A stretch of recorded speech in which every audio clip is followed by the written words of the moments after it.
Welcome to Limestone County High School football on the Play Action Sports Network. We'll be back with the pregame show after this. Ridgeline Construction knows how important home is to you. We want the process to be one in which you have complete trust and understanding in the services we provide. I'm quite impressed with the amount of guys that can come in and get that all done in really one day. They're going to do exactly what needs to be done for your house. It's time to trust Ridgeline Construction with your biggest investment. You won't regret it, and that's a promise from our family to yours. Ridgeline Construction. Call 325-1345 or visit ridgelineconstructionhsv.com. Since 1965, Pepsi-Cola Bottling of Decatur has been committed to our community and proudly supports local school athletics. This commitment has made Pepsi-Cola Bottling of Decatur the industry leader, offering a full family of Pepsi and Mountain Dew products at your favorite grocer or convenience store and a friendly, dedicated staff to service your needs with soft drink and snack vending, restaurant services, concessions, or special events. Go with a leader, go with a winner. Locally owned, Pepsi-Cola Bottling of Decatur. Hey guys, this is Joanna with CEI Bookstore and Truth Publications. I'd like to personally invite you to our storefront. While you're here, you'll find a variety of Bibles, children's gift items, trustworthy study materials, and more. Come check out our children's section. It's filled with Bible stories, picture books, games, toys, and a growing selection of homeschool materials. Here at CEI Bookstore, our goal is to provide you with trustworthy resources to bring you and your family closer to God. Stop by, and our friendly staff will be happy to help you find material that fits you and your family's needs.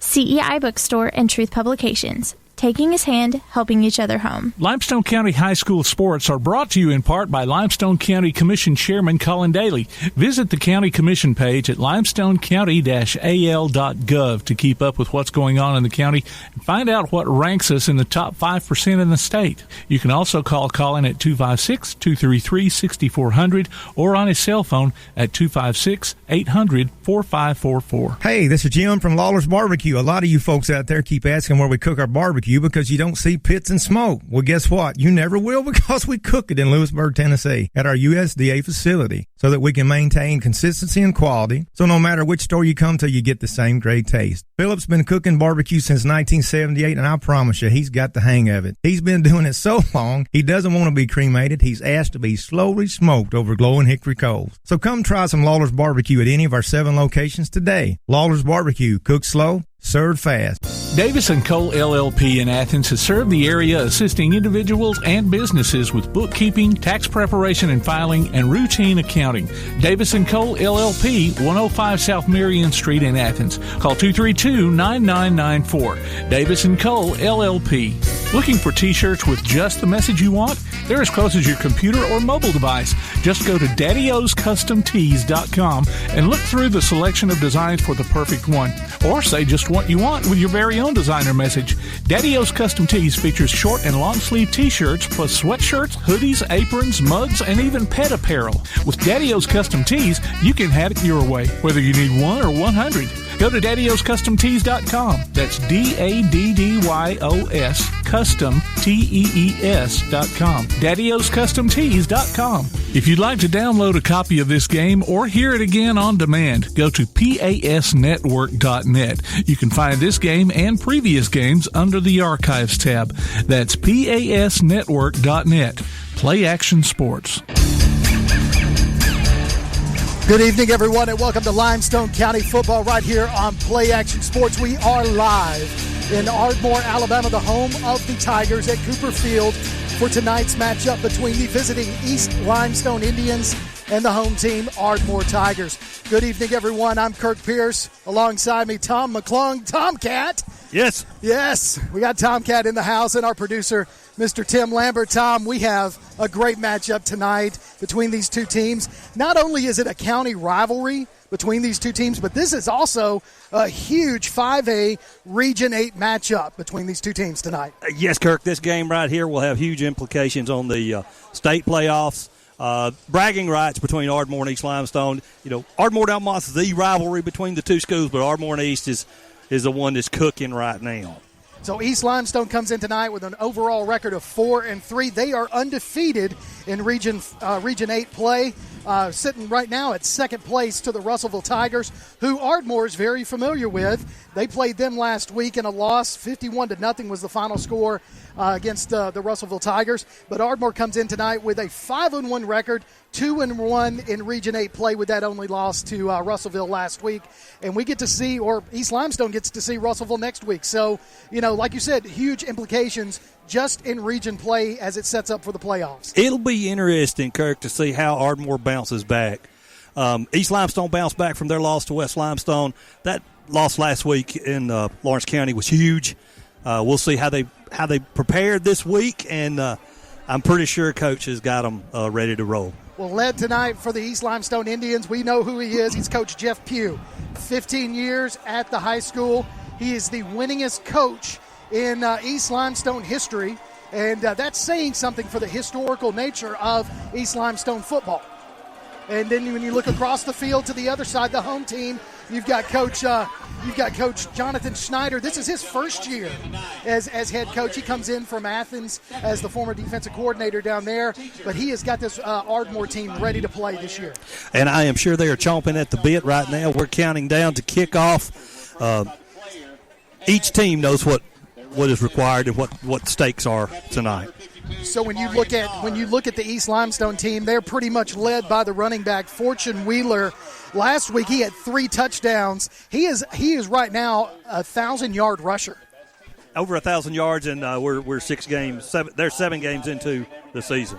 Gage Hill is the quarterback. Last week he had a touchdown pass. He kind of leads this offense, but again, it's pretty much handed off to Fortune as much as you can and see what he can do on the ground. Also, one thing we want to mention is Fortune Wheeler is only a junior, as is Gage Hill. Yeah, that's got to be something that Coach Pugh is very happy with, because he gets to have them again. Yes. But on the other side, a team that we've seen before, the Ardmore Tigers. I'm going to tell you right now, they have got a running back by the name of Thomas Colston.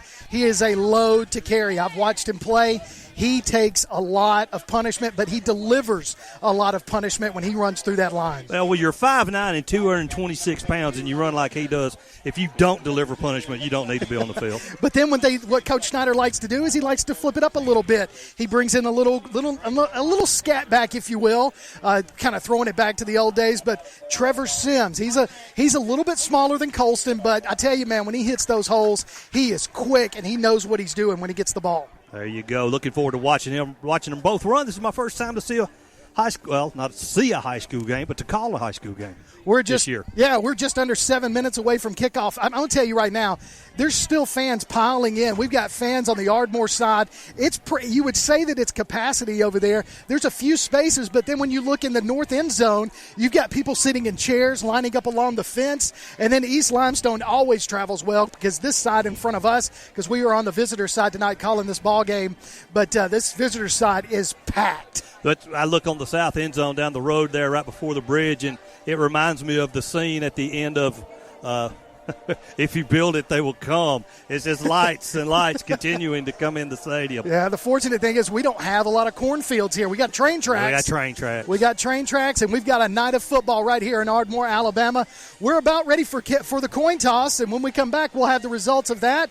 Also, we might have the national anthem. Depends on how long this break is. But, hey, that's what we're going to do. Take a quick break. We're just under 6 minutes from kickoff. You're listening to Limestone County Football on Play Action Sports. Whether you're in the market for residential or commercial property or looking to sell your current home, land, or building, make your first call to the Phillips team at Alabama Real Estate Solutions. Paula and James can help you with everything you need, whether you're buying or selling. Call Paula at 777-4916 or James at 656-2370.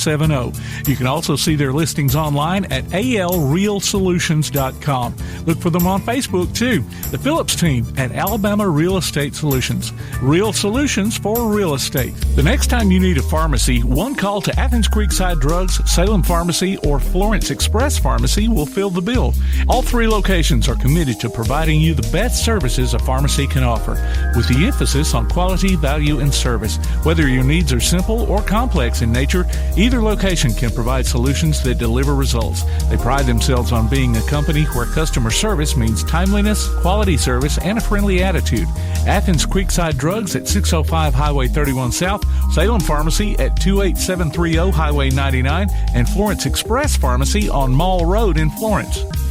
Athens Utilities comprises Athens Electric, Athens Gas, and Athens Water Services. Together, we are committed to providing reliable and affordable electricity, natural gas, and water and wastewater services.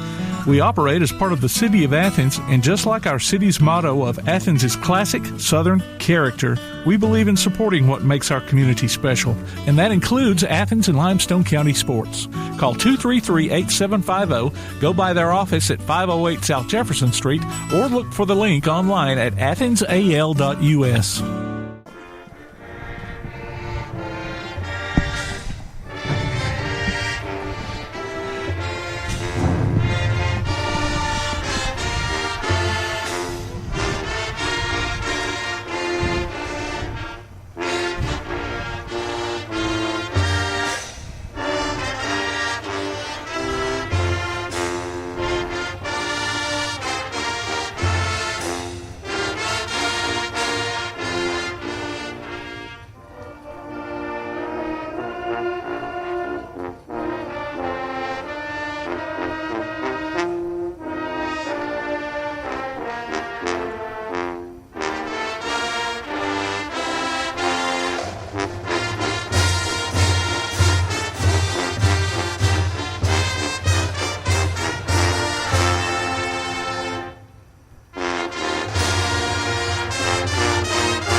That was the playing of our national anthem by Ardmore's band. They always do a great job. Tom, you even said it. We're going to have two great bands performing at halftime tonight. Absolutely. We're going to let everybody listen to them. East Limestone always has a great band, and Ardmore as well. And it's just it's an exciting atmosphere tonight. The weather is in the 60s, and it's just going to continue to drop as this game goes on tonight. We've got the captains getting ready to make their way to the center of the field for the East Limestone Indians. Captains, number 10, Joshua Cunningham, and also number 65, Caden Newton. The captains for the Ardmore Tigers. Number 16, Justin Coverdale. Number 42, Thomas Colston. Number 72, Robert Baker. And number 52, Shamarion Nard. So they are in the middle of the field right now greeting each other. And, Tom, I tell you, man, I just don't know how to build this up anymore. I don't know that you can build it up anymore. I'm sitting there watching the Ardmore Tigers, brand new coach, and I don't know if they work on this during the Star Spangled Banner. But it looked like every one of those football players were in step like a marching band. They were all lined up on the sideline, turned at the exact same angle, and it was like a deck of cards or some dominoes. Like if you pushed them, they'd all fall over.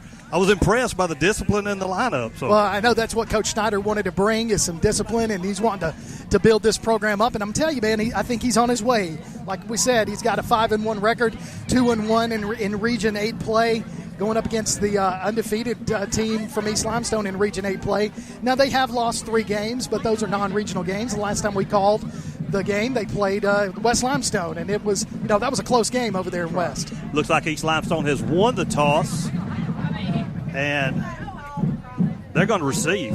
All right. They're not going to wait. They're going to receive. So we're going to get to see the running back himself, Mr. Fortune Wheeler, in the backfield, and I'm excited, man. I tell you can hear we are literally, ladies and gentlemen, feet behind the stands of where the fans are for East Limestone. The coaches for East Limestone are up here in our area as well. So, we've got a whole slew of people around us. Yes, and Ardmore will be defending the south goal. East Limestone will be defending the north goal. Well, here come the East Limestone Indians as they run onto the field. The East Limestone in their white jerseys with maroon numerals, with all maroon pants, with their gold helmets, and that very familiar spear on the side of the helmet. Right. Let's not forget tonight that Ardmore has been supporting this the Premies organization at the NICU in Huntsville. Tonight, the proceeds go for playingforpremies.org. And so far, they said up to this point, they've raised over $100,000. That's crazy. For the NICU, for the premature or For that organization. That organization where the babies are born too soon. Yeah, Sorry. man. Well, I mean, I say that's crazy. It's just, and it's a crazy and amazing way, and that's just an awesome thing to support, and I know that they are very thankful to have that. Now, Ardmore goes ahead and lines up on the 35-yard line. They're going to kick from the 40.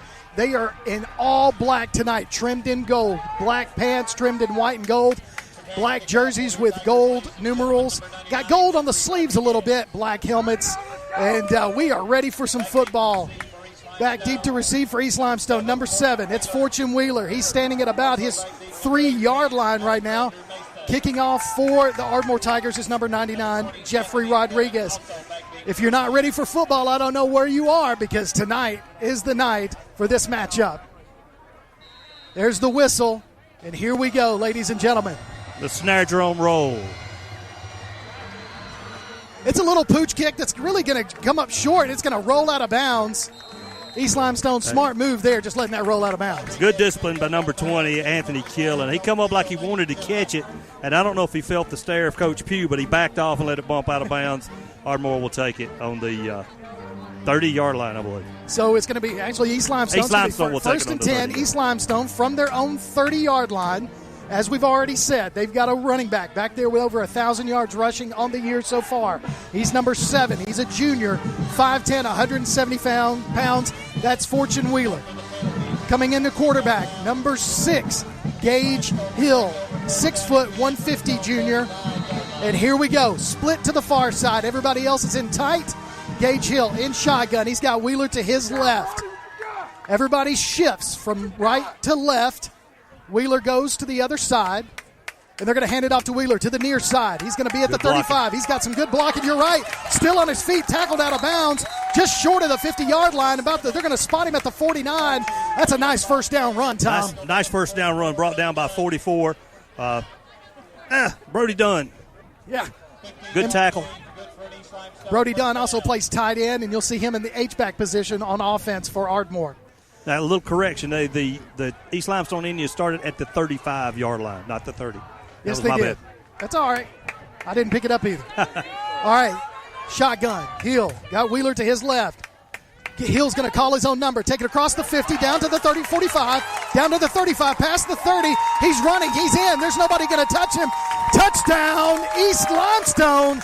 Gage Hill with a 52-yard touchdown run, putting East Limestone on the board first early in this contest. It looked like they gave the brief glimpse of an option, but there was no option. It was that end was sealed off, and nothing in front of that young man but air and opportunity.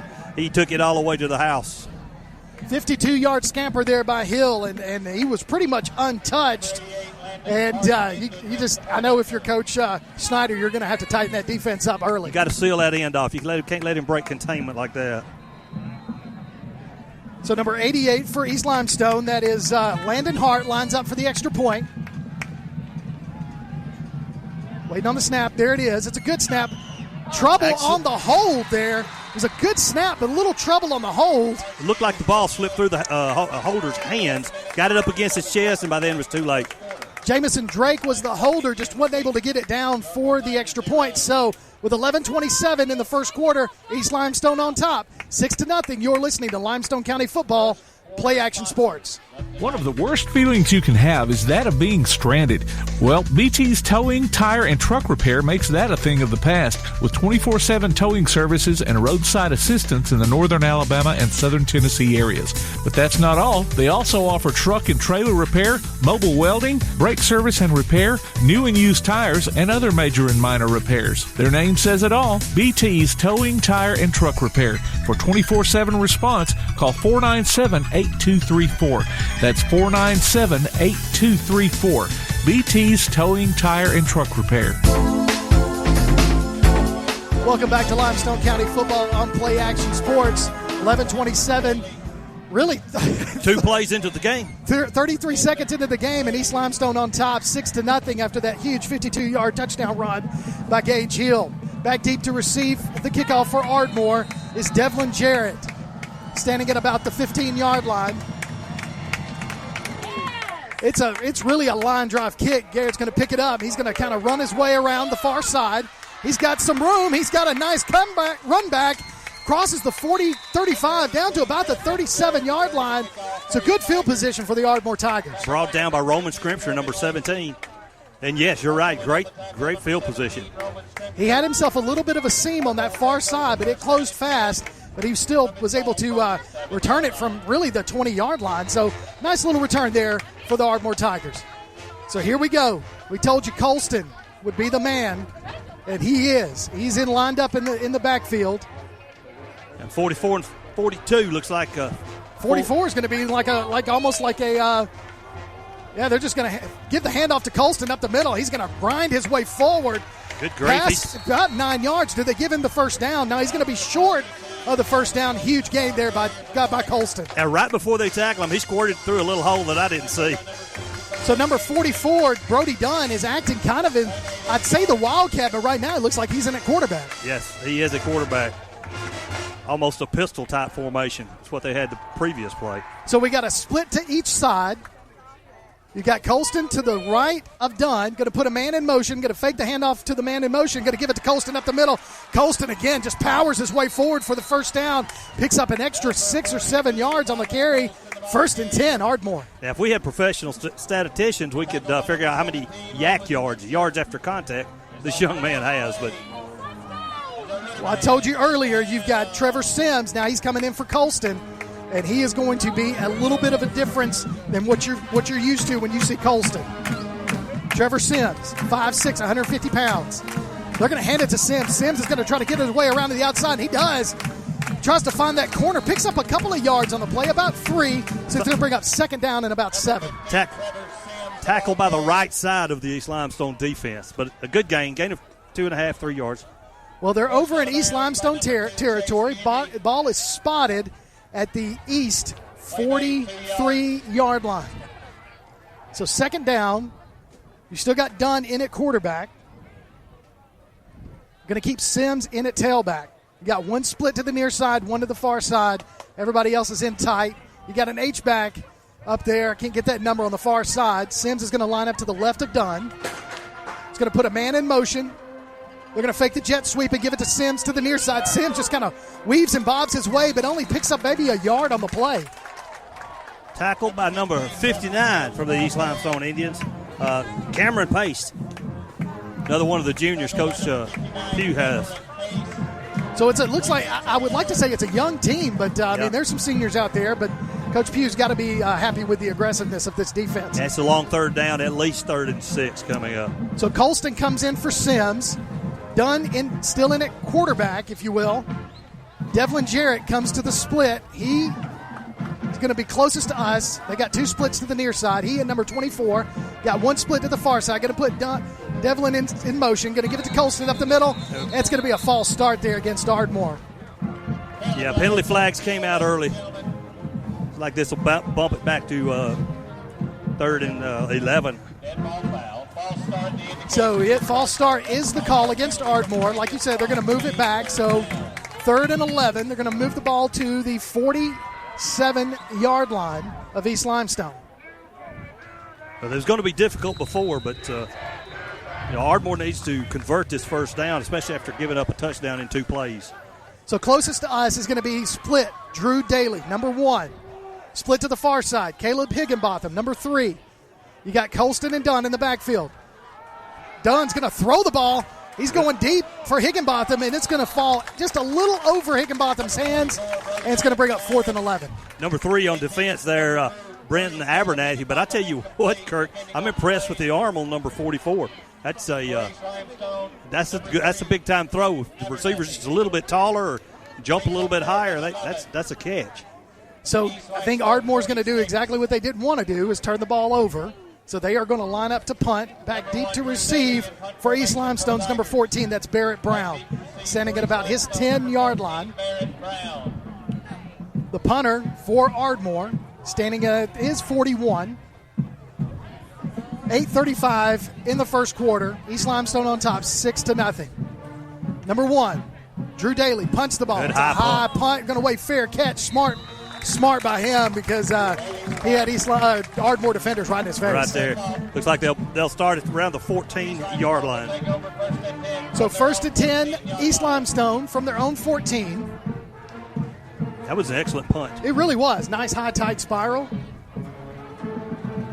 So we're going to see if the defense of Ardmore can stop this high-powered rushing attack that East Limestone has. It's a 1-2 punch with Hill and Fortune. Obviously, Coach Pugh had studied film and found a weakness on the right side. That's where they sealed off that last run. So it looks like Coach Pugh is going to call his first timeout of the half, and he does not look happy. So with that timeout, we're going to take one as well. You're listening to Limestone County Football on Play Action Sports. Ridgeline Construction knows how important home is to you. We want the process to be one in which you have complete trust and understanding in the services we provide. I'm quite impressed with the amount of guys that can come in and get that all done in really one day. They're going to do exactly what needs to be done for your house. It's time to trust Ridgeline Construction with your biggest investment. You won't regret it, and that's a promise from our family to yours. Ridgeline Construction. Call 325-1345 or visit ridgelineconstructionhsv.com. Welcome back to Limestone County Football right here on Play Action Sports. Kurt Pierce, Tom McClung, and our producer, Mr. Tim Lambert. We are in Ardmore, Alabama. 8:28 left to play in the first quarter. East Limestone with an early lead, 6-0. They missed the extra point. Now they have the ball. 1st and 10 from their own 15-yard line, 14-yard line. And coming out of that timeout, Coach Pugh did not look happy. He did not. He expressed a little anger with his assistant coach. So Hill's going to call his own number again as he runs up the middle. He's going to be tackled for a short gain, probably about 3 or 4 yards on the carry. It's kind of hard to see where we're kind of sitting with this angle. Last man off the bottom is number 33 and 42, Bryce Moore. So they're going to give him 5 yards. Yeah, they're going to give him 5 yards on the carry. It's going to be 2nd and 5 for Hill after that carry. So in the backfield right now, next to him is number 5, Jordan Garner. You got Fortune Wheeler. He's kind of tight in off like a little H-back position. Hill takes the snap. He's going to hand it off to Gardner. Gardner's going to try to bounce it out. He's going to be met at the line of scrimmage and wrestled down for a loss on the play. Big-time play by Ardmore's defense. Number 31, the first man that got contact, Hayden Durham, slowed him down so everyone else could come in. Finished off by 44, Brody Dunn. So Jordan Gardner is a 6-foot, 190-pound senior. And I tell you, man, he is a load as well. Like Ardmore's defense has stiffened up a little bit. 3rd down and 6 for so, Limestone. Loss of a yard on that play by Gardner. Hill comes out. He's in shotgun. Nobody in the backfield with him. He's going to put quads to the right. He's got one split to the near side. Hill's going to drop back to pass. He's going to unload the ball. He's got his man deep. Deep, caught by number 14. He's off to the races. Barrett Brown. Nobody's going to touch him. He's in the end zone. Huge touchdown reception from Gage Hill to number 14, Barrett Brown, as East increases their lead. It looked like he had the coach had the defensive the cornerback playing safety. It looked like, and the safety was on his heels as the wide receiver was running past him. All he had to do was just reach out and catch the ball. So a nice 76-yard touchdown pass from Hill to Brown, and I tell you, once that ball fell in Brown's hands, he was gone. Yeah, there was nobody in front of him. So East is going to look like they're going to try for 2 points. You got Fortune Wheeler to the right of Hill. Hill's going to keep it himself, and he's going to get into the end zone for the 2-point conversion. So it looks like it's the Gage Hill show tonight for East Limestone with 6:55 left to play in the first quarter. East Limestone 14, Ardmore nothing. You're listening to Limestone County Football on Play Action Sports. This is Joanna from CEI Bookstore and Truth Publications. Many of you are searching for Bible study materials for your home or for Bible class. Sometimes that process can be challenging and difficult. I'd love to help you find solutions that would fit your needs and give you more time for your studies. One of our most popular book lines is the Bible Textbook Series. These workbooks are designed to take teen and adult students book by book through the Bible. So stop struggling with the search and come by and let us help you select reliable and meaningful study materials for your class or family. CEI Bookstore and Truth Publications, taking his hand, helping each other home. Welcome back to Limestone County Football on Play Action Sports. Your score, 14-0. East Limestone on top of Ardmore. Ardmore, Tom, just not able to capitalize on that first drive. They had a little momentum there and then just had to punt it away after, not able to get some additional yardage once they got in East Limestone territory. They've got to keep their heads up and stay in this football game and drive, make a good drive, at least get 3, if not 6. Jarrett back deep to receive the kickoff. He's going to receive it at about his 15. He's going to cross the 20 down to about the 30. Going to be wrestled down at about the 36-yard line. So another good return by Devlin Jarrett to set up good field position again for Snyder and his Ardmore Tigers. He is tiny. He is tiny. But he's slippery, man. He is slippery. So East Limestone's defense is out there on the field. Ardmore comes from the sidelines. Yeah, they really, sorry to interrupt. They really do not want to stumble again coming out of the gate. They need 6 to keep themselves in this football game. They go down 3 scores, it's going to be difficult. So Dunn in at quarterback. He's got Colston to his right, 2 splits to the near side. They're going to give the ball off to – no, they're going to fake the handoff to Colston. Dunn's going to keep it himself. He's going to cross the 40 and be hit hard at about the 41, but a nice gain there by Dunn on the quarterback keep. Yeah, now this is what they want to do. They want to stay ahead of the chains on second down. If they stay ahead of the chains on second down, that's the first time they've called the quarterback keeper. They can do that, then this quick scoring offense becomes slow. A little neutralized, yeah. Yes. Absolutely. So Dunn still in at quarterback. He's going to split his other 2 to the far side. Colston's beside him. He's going to hand it off to Colston up the middle. Colston's going to get a couple of yards, still on his feet. They're going to give him about 2 yards on the play, so that's 3rd and short. That's very manageable field. A 3rd down right there for the Tigers. Yeah, Coach sent Caden Joyner, number 9, in on a linebacker blitz, and I thought he had gotten past him, but he got just enough to bring him down. So Dunn, we got Sims in there right now. Trevor Sims to the right of Dunn. Big play. They're going to hand it off to Sims again. Sims is going to he's going to be hit hard for a loss on the play. Number 10 for the East Limestone Indians with the big hit. Joshua Cunningham. I thought he was going to get past him, but Cunningham put that stick on him and loss of a yard. So that's going to bring up 4th down and about 4 for the Tigers, and they're going to punt again. So Drew Daly back to punt, standing at his 30-yard line. Back deep to receive again for the Indians. Barrett Brown, number 14. He's going to be at his 25-yard line. So let's see if we can get Dewey Wilson can give us another good Drew Daly can give us another good punt, and he does. It's another high punt. And Brown's going to be just tackled as soon as he catches it. Probably should have called fair catch. Yeah. And so they're going to have 1st and 10 from their own 25-yard line. That's a good tackle by 16. Justin Coverdale. So Drew Daly with a really good leg there for Ardmore. He's got hang time. Gives his players time to get down to the reception. So we'll see if Coach Snyder told his defense, hey, guys, come on. We've given up 2 huge plays here. They need to stop. They needed to drive, couldn't get it. Now they need to stop. So defensively, in this level, when you're dealing in 5A, a lot of the players play both ways. Yes. So there's not a whole lot of time to make the necessary adjustments. But so Gardner in a tailback. Hill going to put Fortune in motion. Hill's going to keep it himself. Going to try to bounce to the outside. He's going to be met by number 23 after about a 7-yard gain. Peyton Hurd. 33. Check that. 33 on the tackle. Are you sure? It looks like a 2. It's a 2. 33 come in. Oh, okay. Yeah, I saw 23. I thought, okay, but yeah. Either way, he got tackled. Good play. Gain of 4. So here we go. Yeah, they moved the ball back a little bit. So gain of 4. So 2nd and 6. Wheeler's going to put Wheeler over there to the right. Gardner's still going to be in at tailback. They're going to hand it off to Gardner. Gardner's going to take it to the far side. Got himself a crease. Got himself a hole. Still on his feet. Spin move. He pressed that 0 button on the controller. Gets to the 48-yard line. Huge gain there by Jordan Gardner. Huge gain there. That could have been a holding call, but was not called. but that freed up and good hard running there toward the end. So I see Luke Sims on the tackle. So I see what Coach Pugh's done. I mean, he's got two running backs with Fortune Wheeler and Jordan Gardner, and then of course you got Gage Hill. That's some speed right there. Yeah, he's put Wheeler in the kind of in the slot.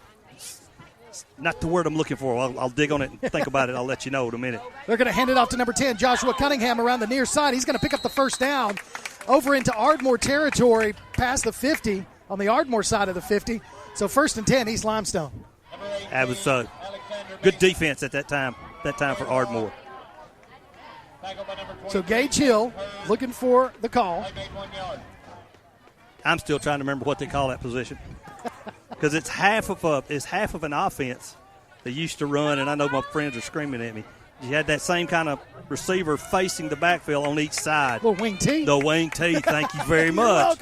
Half of a wing T, low snap. Going to give it to Fortune Wheeler around the near side. Wheeler's going to be met at the line of scrimmage. He's still trying to fight his way forward for a yard. Ardmore just pulled that ball out. They're going to call it. Now they're going to say he's down. They're going to say forward progress had stopped. Yeah. So I said that was a first down, but that was not a first down. That was earlier. Yes. When they crossed the 50, that was first down. Right. And they only got a yard, so now it brings up 3rd down. 3rd and 7. Yeah. Now, Coach Pugh used to run that wing T back years ago at West Limestone. Oh. So when you see somebody in a half a wing T, the man knows what he's doing when he's lining it up. Like this guy right here, number 18. Half a wing T. That's Mason right there in the wing T part that you're referring to. He's got Hill's got Gardner to his right. So he's going to hand the ball off to Gardner to the near side. Guard and tackle. Yes, he is. Gardner's got some room. Barrels his way forward.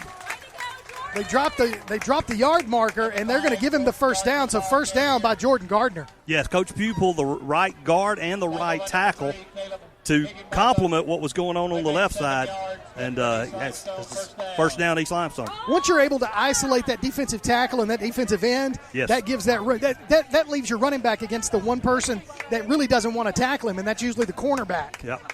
So usually a one-on-one that's going to pick up good yardage, and that's what Gardner did.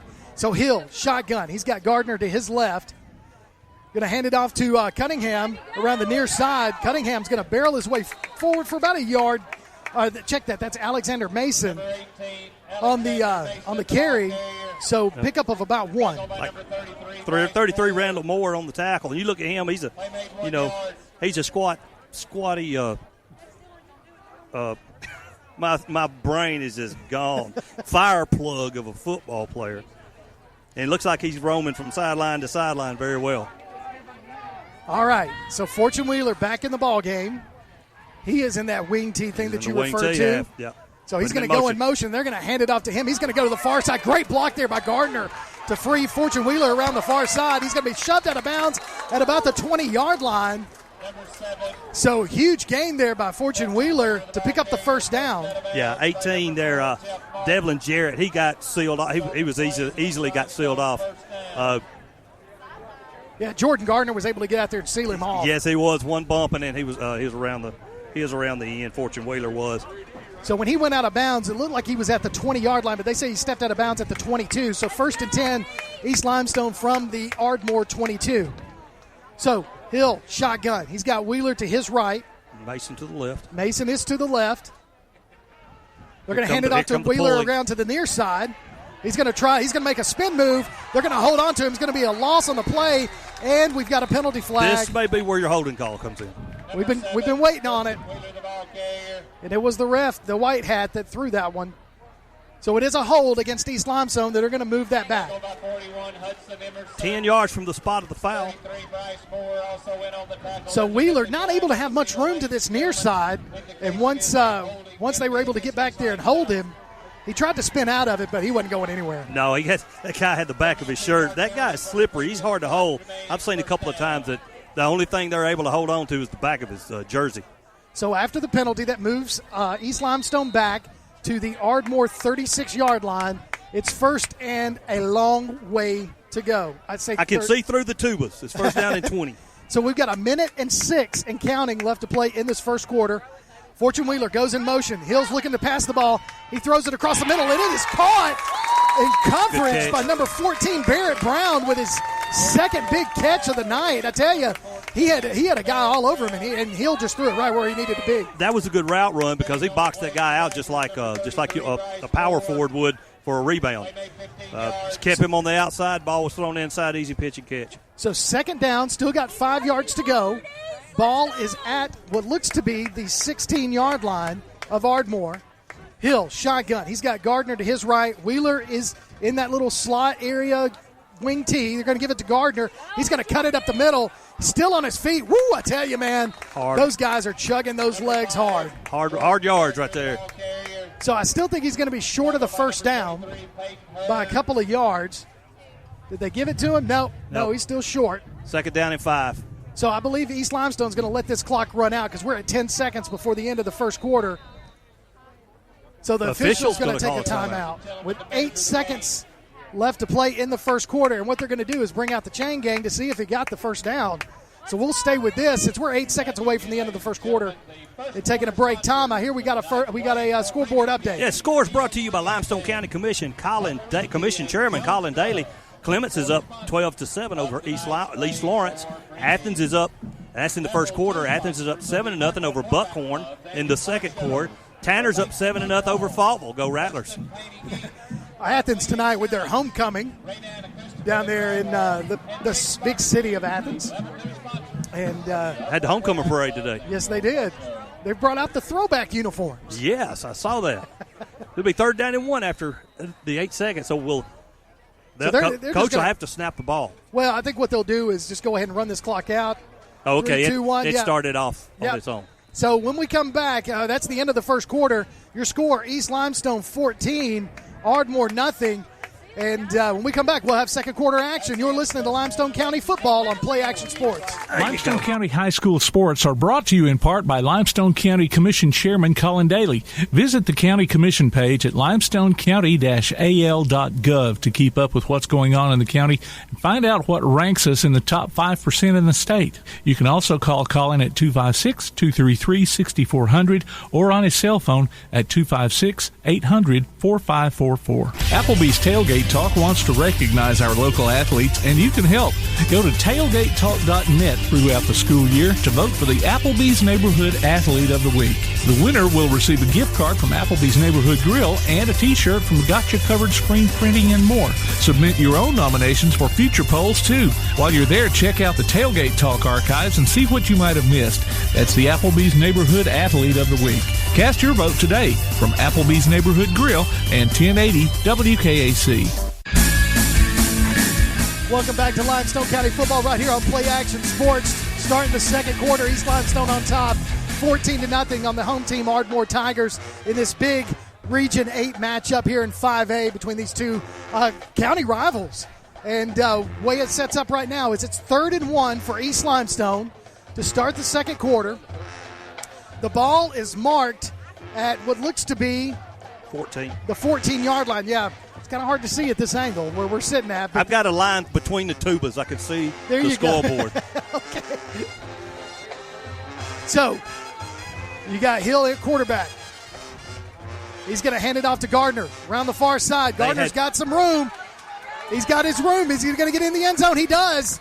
Jordan Gardner with a touchdown, 14 yards. Ardmore had 2 men in the backfield, and he run around them. He did, man. I tell you. Gardner that was a loss loss of 3 yards. He was able to get around there. Once he got around that corner, man, there was nobody there once he hit that sidelines.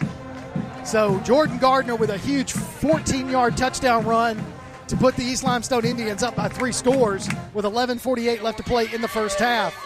And possibly the biggest holder in Limestone County, number 25 for East Limestone, it's Jamison Drake. He is a big guy. Kick is up. And it looks good from here, and it is. With 11:48 left to play in the first half, East Limestone 21, Ardmore nothing. You're listening to Limestone County Football on Play Action Sports. Since 1965, Pepsi-Cola Bottling of Decatur has been committed to our community and proudly supports local school athletics. This commitment has made Pepsi-Cola Bottling of Decatur the industry leader, offering a full family of Pepsi and Mountain Dew products at your favorite grocer or convenience store and a friendly, dedicated staff to service your needs with soft drink and snack vending, restaurant services, concessions, or special events. Go with a leader, go with a winner. Locally owned, Pepsi Cola Bottling of Decatur.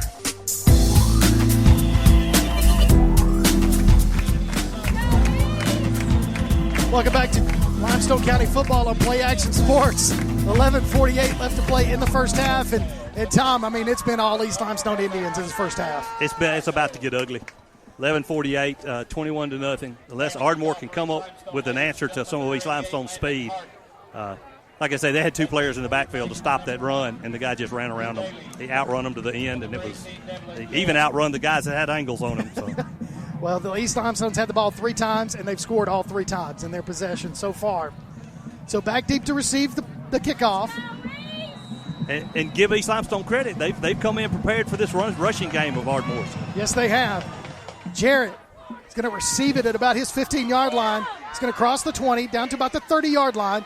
He's still on his feet, going to be pushed out of bounds at about the 36-yard line. So, again, Jarrett comes in, fields all 3 kickoffs, and sets up Ardmore with great field position. Brenton Abernathy on the tackle out of bounds, but like you said, it gives them the ball at the 36. That's good field position. So let's see if Coach Snyder can draw up some plays. I tell you, we haven't seen as much of Colston as I anticipated seeing in the first half, in that first quarter. He was getting great yardage every time he touched the ball. Well, you've got a tailback and an outside linebacker at quarterback. Not questioning coach's call, but you don't have a quarterback at quarterback. You're in a run only. You know, they're not afraid of the pass. They need to get a guy on this guy in the slot over here, though. He's wide open. Nobody on him.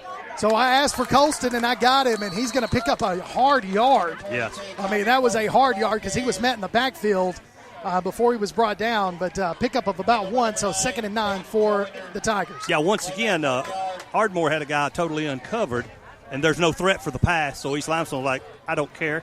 You're going to run the football. We'll just run the football. So 2 splits to the far side. Dunn in at quarterback. He's got Colston to his left. Everybody else is in tight. That Ardmore offensive line is just holding that. They look good. So Dunn takes the snap. He's looking for a screen pass, throws it, but it really didn't even make it to the receiver. I don't understand the screen pass because this is a guy that's not even covered by a defensive back. But so with that incomplete pass, ball was intended for, looked like number 2, Cruz Luter. Falls incomplete, so brings up 2nd and long for the Ardmore Tigers. 3rd and long. Check that. You can correct me. No, that's okay, buddy. So Dunn, dropping back to pass. He's got wild an arm, but he just threw that off, and it was intercepted by number 3. He really didn't throw it to where it needed to go. No. He just threw it up where it should have been. Right. And the receiver was not there. Exactly.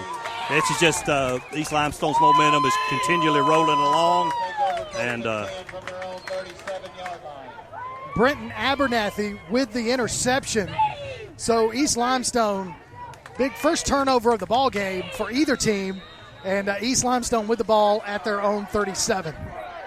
I look for a quick score. If I was East Limestone, I'd go for a quick score right now. Well, let's see what they do. Gage Hill, quarterback. Looks like he's got Fortune Wheeler to his left. Everybody else is in tight. They're going to hand it off to Fortune Wheeler to the near side. They've got isolation. He's going to be brought down from good behind. Good defense. Who's that number 8 crawling up there? Number 8 with the tackle for Ardmore. Tyler Thompson able to come around from the other side, drag him from behind. But they had the defense right here was able to come in there and was able to shed the blocks and had Fortune Wheeler in the backfield. Yes. So loss of about 2 on the play. 2nd down and 12 for the East Limestone Indians. Ball is marked at the 35-yard line. With that much pursuit the Ardmore defense had that time, you got to look for a jet sweep or something or a reverse of some kind. So you've got Mason over here in this little wing tee. We got one split to the far side, and then we're going to have a timeout called. It's going to be East. They're going to take their 2nd timeout of the half, and the coaches are yelling. So they didn't like what they saw. So 10-14 left to play in the first half. East Limestone 21, Ardmore nothing. You're listening to Limestone County Football on Play Action Sports. Come on out to Village Pizza on the Athens Square for the best freshly made pizza, wings, pasta, sandwiches, salads, and more. Folks from all over the Southeast rave about their food, service, and great atmosphere. See for yourself. Village Pizza, 222 West Market Street in Athens. Since 1951, Cream Delight in Athens has been a Valley tradition. From their upside-down banana split and milkshakes to chili dogs and pretzels, Cream Delight has served generations from the same walk-up location. Cream Delight, 401 West Washington Street in Athens. Welcome back to Limestone County football right here on Play Action Sports. And Tom, I hear we've got some score updates. What we got? We got scores brought to you by the Limestone County Commission Chairman Colin Daly. Clements over East Lawrence 20-7 in the first quarter. Athens tied up with Buckhorn 7-7 in the second quarter. Back to you. Thank you. 10-14, East Limestone on top. 10-14 left to play in the ball game, or in the first half.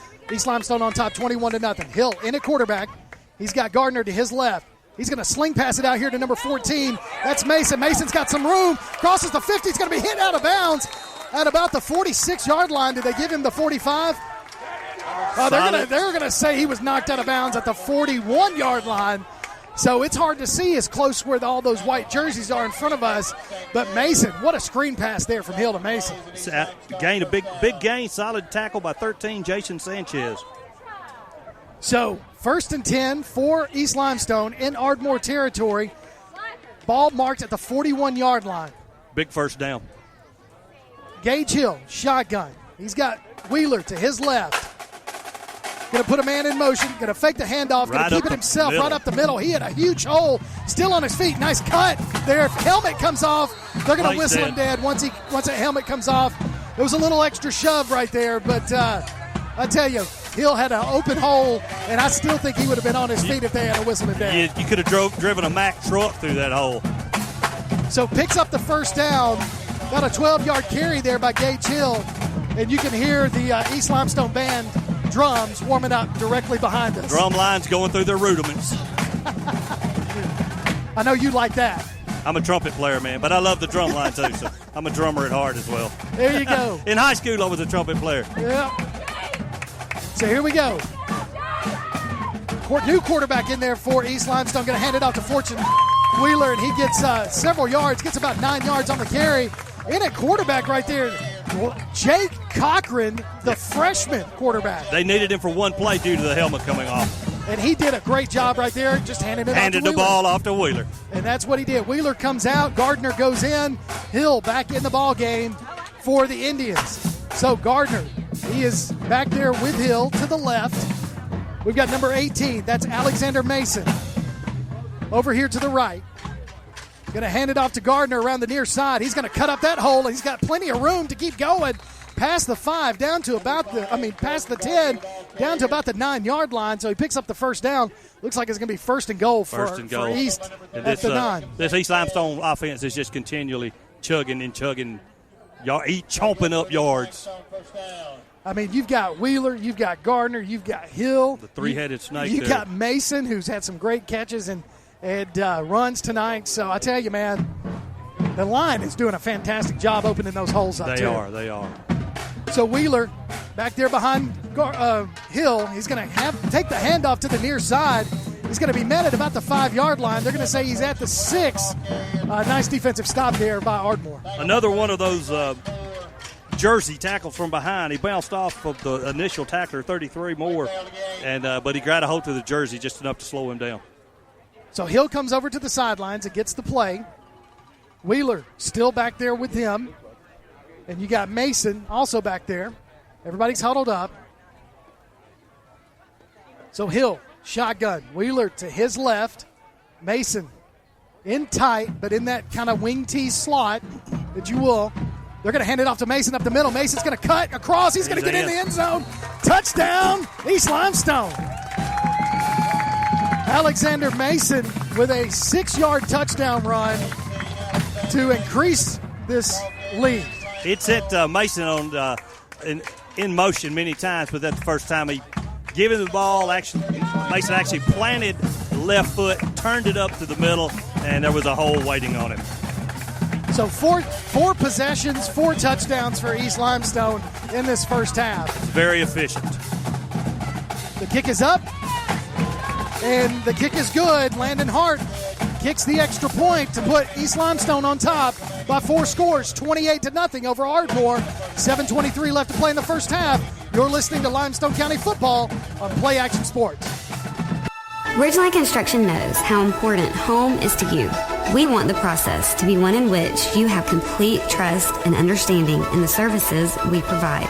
I'm quite impressed with the amount of guys that can come in and get that all done in really one day. They're going to do exactly what needs to be done for your house. It's time to trust Ridgeline Construction with your biggest investment. You won't regret it, and that's a promise from our family to yours. Ridgeline Construction. Call 325-1345 or visit ridgelineconstructionhsv.com. Welcome back to Limestone County Football on Play Action Sports. We're in the second quarter with 7:23 left to play in this half. East Limestone on top, 28-0, and it's been all East Limestone From the whistle, to the whistle, yeah. To now. So back deep to receive the kickoff. Devlin Jarrett standing at about the 18-yard line. Here comes the kickoff. And it's going right to Jarrett. He's going to field it at about the 18. Crosses the 20 down to the 30. Still on his feet. Tackled again at about the 36-yard line. They're going to say 37. So Jarrett just continues to return and get them where they need to be. Get them started off in good field position, but Ardmore has had zero luck moving against this East Limestone defense tonight. So you can look for the monthly Play Action Sports column in Athens now. We'll update you on what's been happening in local sports news as well as upcoming games and events. That paper is free, Tom, and available at businesses all around. I love that paper. It's got all kinds of stuff from Athens now. Yeah. Not yesterday or next week. It's Athens It's what's now. going on now. Absolutely. So Ardmore comes in. Now we're going to see a new quarterback, Jarrett Douthit. So he's number 12. He is a freshman quarterback. Colston's behind him. So he takes the snap, hands it to Colston right up the middle. Colston's got a little bit of room, powers his way past the 45 down to about the 46-yard line, and that's fully what I expected from the beginning of this ball game. That's it. Number 65 held on for the ride. He got him down finally after about 4 or 5 yards. Caden Newton. But yes, Golston for 8. So second down and 2. Ball at the 46-yard line of Ardmore. Douthit, quarterback. Colston behind him. Dunn is kind of a halfback now. He's over on the right side. 2 splits to the far side. Douthat's just going to hand it to Colston. Colston's going to cough the ball up as soon as he was hit. They must have put the helmet on the ball, and it came up. It came out high. It looks like East is going to recover it. Number 59 with the recovery. So Cameron Pace. Second turnover of the half for Ardmore. First an interception. Wait a minute. They're showing third down. Evidently, Ardmore controlled it under the pile or something. Wow, okay. There was no question about the fumble. Ardmore must have come up with the ball. So the way they were celebrating, it looked like they had the ball. It looked like they had it, yes. So that's a loss of about 7 on the play. So we're back to 3rd and 8, 3rd and 9. Ball at the 38-yard line. Looks like it's on the 40 where we're standing. So we'll say that. So here we go. Douthit, quarterback. Going to hand it off to Sims. No, he's going to sling it out there, a little lefty. He's got his receiver, number 24, and he's going to be kind of tackled high on the Ardmore sidelines as number 24, Maddox Dorning. That's a lefty quarterback throwing it out to Dorning for about a 6-yard pickup, but that's still 4th down. Still 4th down, 4th and 5. Coach is going to punt. He appears to line up to punt, I should say. So back to receive the punt, Barrett Brown for East Limestone. Punting, Drew Daly, number 1 for the Tigers. That's been a good spot. Lone highlight for Ardmore tonight is their punting. So we'll see if Daly can put another good boot to ball. It's a fake punt. It was a fake punt. It was the punt Rooski that did not work. Well, good job, East Limestone defense. So it went right out it was a direct snap to Dunn, and he picked up 2 yards, but they needed several more. They needed 5. They needed 5. So turnover on downs after the fake punt, and Well, the punter sold it. He did. He sold it because he sold me. He jumped like it was a high snap, and I was about to call high snap. So 5 minutes left to play in the first half. East Limestone on top, 28-0. With a short field. Short field, absolutely. So it's at the 44-yard line of Ardmore. So we'll see what Hill and company decide to do. Fortune Wheeler to the left.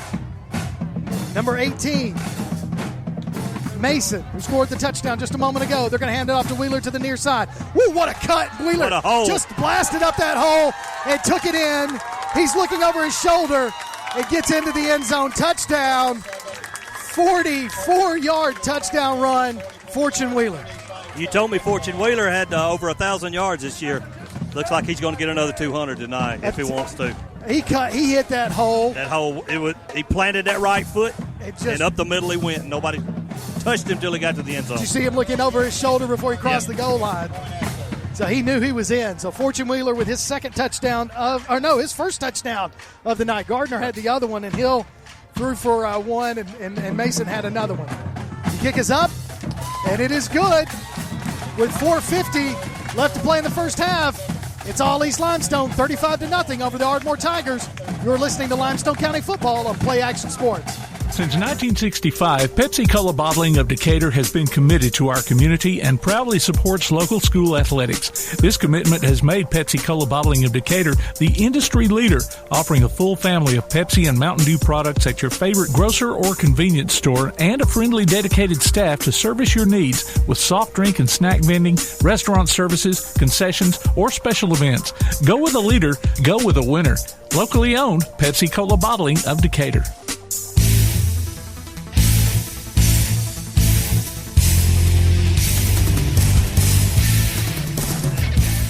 Welcome back to Limestone County Football right here on Play Action Sports. We've got 4:50 left to play in this first half.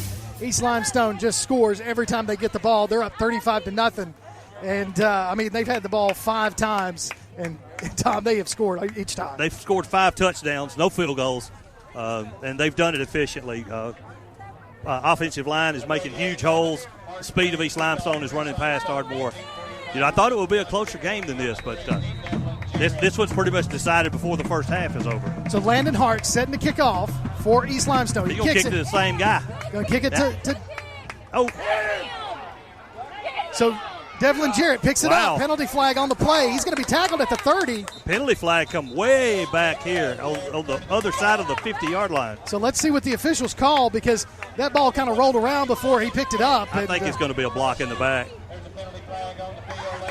So we're waiting for the referee to tell us what the call is as East Limestone goes out there on defense. East Limestone already knows what they're going to do. They get out there on defense, and they're ready to roll. They're ready to roll. Now, we mentioned off the air, we're wondering if Ardmore's starting quarterback is Hillis is hurt. We've not seen him all night. No. And then when it's a chance to put a quarterback in, you go with the left-handed ninth grader, which is not going to be a threat against nothing against the ninth grader. He's just in the ninth grade. I did not get the call for that. I didn't either. His back was to us. It's going to be against Ardmore. So it's still going to be blindside block. That's why we didn't see it. So blindside block, you can't do that. You got to be able to see them. You can't even hit them from the side when they're not looking. No. Can't have that slobber knocker of a block like we used to. That's what they're taking out of the football game right now. I understand the safety, but safety of the children. So Douthit in at quarterback. He's got Sims behind him. He's going to hand it off to Sims to the far side. Sims trying to scamper his way around the end. Finds a little bit of a crease. He's still on his feet. Look at him go. He passes the 40. He's going to be drugged down out of bounds at about the 45-yard line. Huge run there by Ardmore. He kept stretching it, and finally was able to plant his foot and turn it north, or turn it south, as we say. So they say he went out of bounds at the 44. So 1st and 10, Ardmore from their own 44-yard line. Huge run there by Trevor Sims. I'm seeing a lot of clean jerseys on the field right now, so that could be some of that. But either way, the young man made a good run. He definitely did do that, so he's going to stay in at tailback. 2 splits to the near side. Douthit, quarterback, takes the snap. He's going to hand it to Sims. Sims going to be met in the backfield and driven back for a loss by number 1 for East Limestone, Dewey Wilson. Yeah, that was that was a stick right in the backfield, but as soon as he got the football, he got a guy on him. So that was blown up from the time that the handoff was happening. So it's going to bring up 2nd down, and they say he got back to the line of scrimmage, so they're going to give him 2nd down and 10, no gain on the play by Sims. 2 splits to the near side, nobody on the far side. Sims behind Douthit. Going to fake the handoff. He's going to throw the ball to number 18. It's going to fall off the hands of Devlin Jarrett. I mean, it came right off his hands. The ball was placed perfectly. What a beautiful pass by the 9th grader. Number 17 put up just enough defense. I think it got in Jarrett's eyes just a bit as the ball hit him on his outstretched hands. But I'm impressed at the spiral and the length, the arm strength of the freshman. So you've got Luter and Jarrett to the near side. They're going to hand it off to number 16. That's a new running back, Justin Coverdale, and he's got nowhere to go. It's going to be brought down in the backfield. It's going to bring up another 4th down for Ardmore. With 3:49 left to play in the first half. Play's going to lose about 3 yards, maybe 4. So bring out a 4th and long. Time to punt. So back to punt for the Tigers. We've called his name several times tonight, Drew Daly. He's punted the ball really well for Ardmore. Back to receive, Barrett Brown, standing at the 23-yard line, expecting a high punt. And we've got a timeout on the field. Penalty flag down here. Oh, we got a penalty flag? Looks like we got ineligible participation. Got one too many men on the field. 1, 3, 4, 5, 6, 7, 8, 9, 10. Yeah, it looks like 11. Yeah, that looked like 11. I'm not sure what he's calling here. So, ineligible. Coach is upset at one running off. Legal man. 2, 3, 4, 5. Yeah, that's 11. Now it was 12 because the man ran off was 12. That's 11, yep. Yep, had 12 players on the field. Can't do that. Makes it 4th and 9, but they're still punting. Yeah, don't blame them. So now Brown moves back a little bit further. There's the punt. Not as good a punt this time by Ardmore, and it goes out of bounds. And see where they spot him. So just really not a good punt there by Drew Daly on that one. And East Limestone's going to get the ball, try to put some more points on the board before the end of this first half. Looks like they won't get it on the 32-yard line to start, but so far, Kirk, it doesn't matter where they get it to start the drive. They've been perfect so far in all 5 drives of the night. So 1st and 10 for East Limestone from their own 32. They break the huddle, come to the line of scrimmage. So you got Fortune Wheeler to the left of Hill, Gage Hill. You've got number 18, Alexander Mason. In that slot, they're going to fake the handoff to Wheeler. Hill's going to call his own number. He's going to be slung down in the backfield, and his helmet comes off again. And I don't know if he needs to tighten it or what. He's going to have to tighten it. That was a clean tackle by number 8, Tyler Thompson. He had him around the shoulder pads. But, yeah, he needs to tighten them chin straps if he wants to keep that helmet on his head. So Jake Cochran comes in at quarterback. He's the freshman because Gage Hill's got to come out because his helmet was taken off. And so Wheeler's also coming out. Number 5, Jordan Gardner's coming in at tailback. So Cochran, shotgun. He's got Gardner to his left. One split to the far side. Everybody's going to shift from the right to the left. Mason goes over there to the left. They're going to hand it to Gardner to the left side, and he's going to barrel his way forward for a couple of yards. Still on his feet. I don't know if they got him on the ground. Yeah, they did. Finally got him down for just a couple of yards on the carry. Good tackle there by number 8. Again on the second in a row, Tyler Thompson. You know, Coach Pugh went over to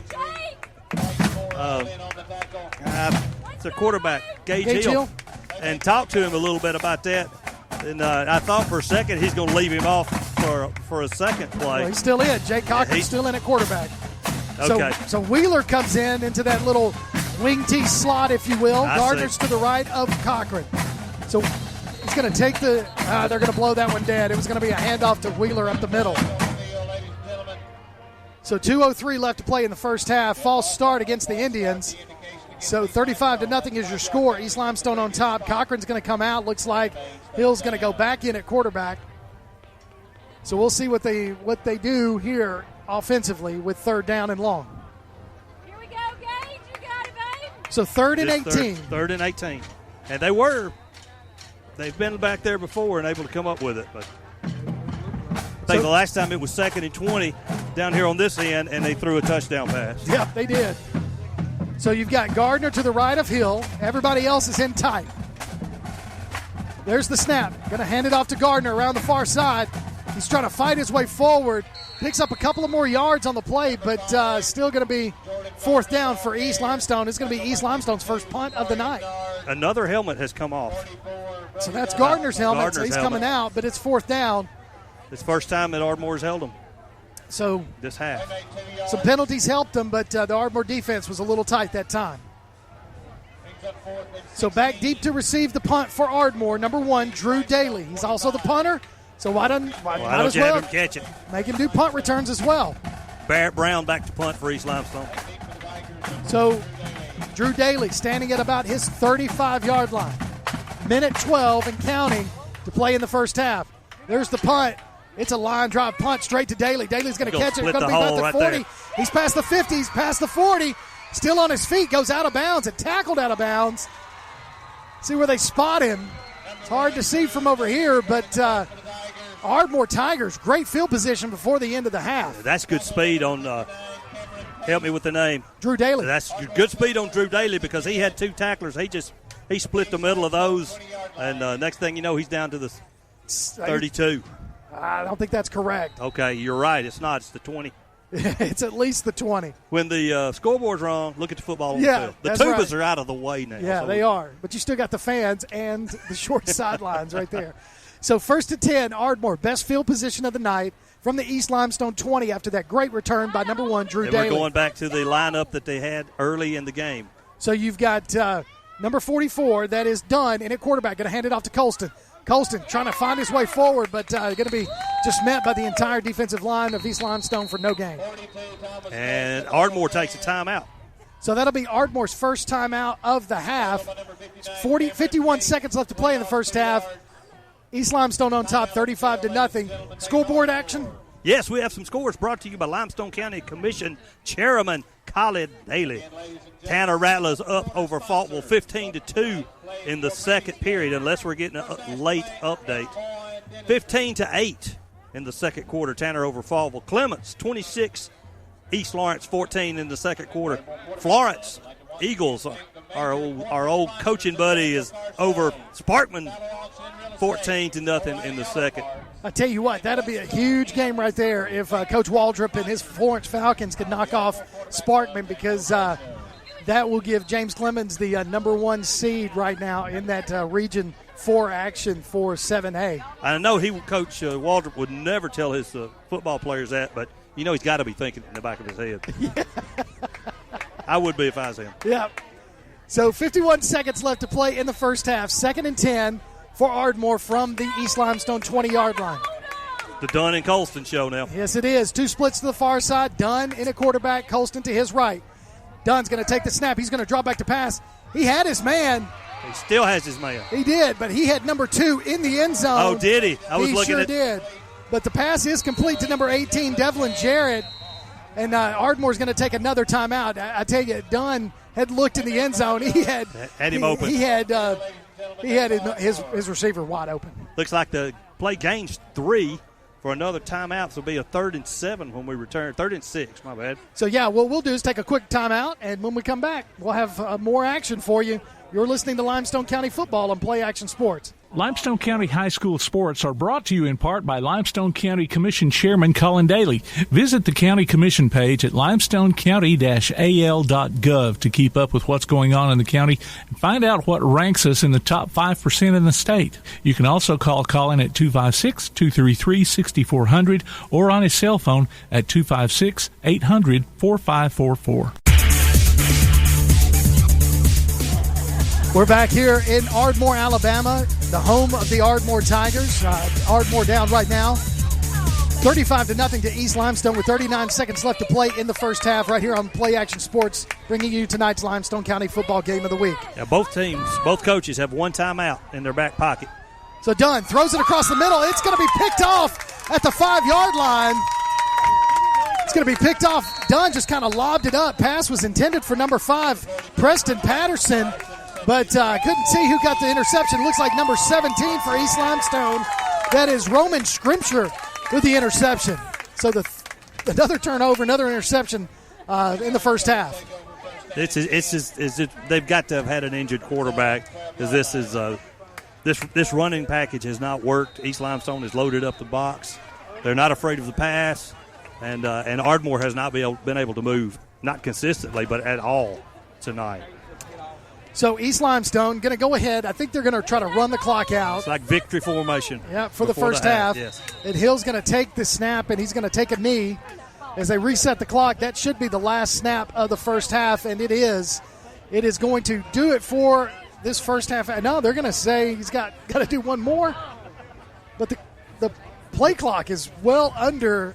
Way over the. They just moved the ball back. They're not. All right, here we go. That's going to do it for first half action right here. East Limestone on top, 35. Ardmore, nothing. That's the end of the first half. You're listening to Limestone County Football on Play Action Sports.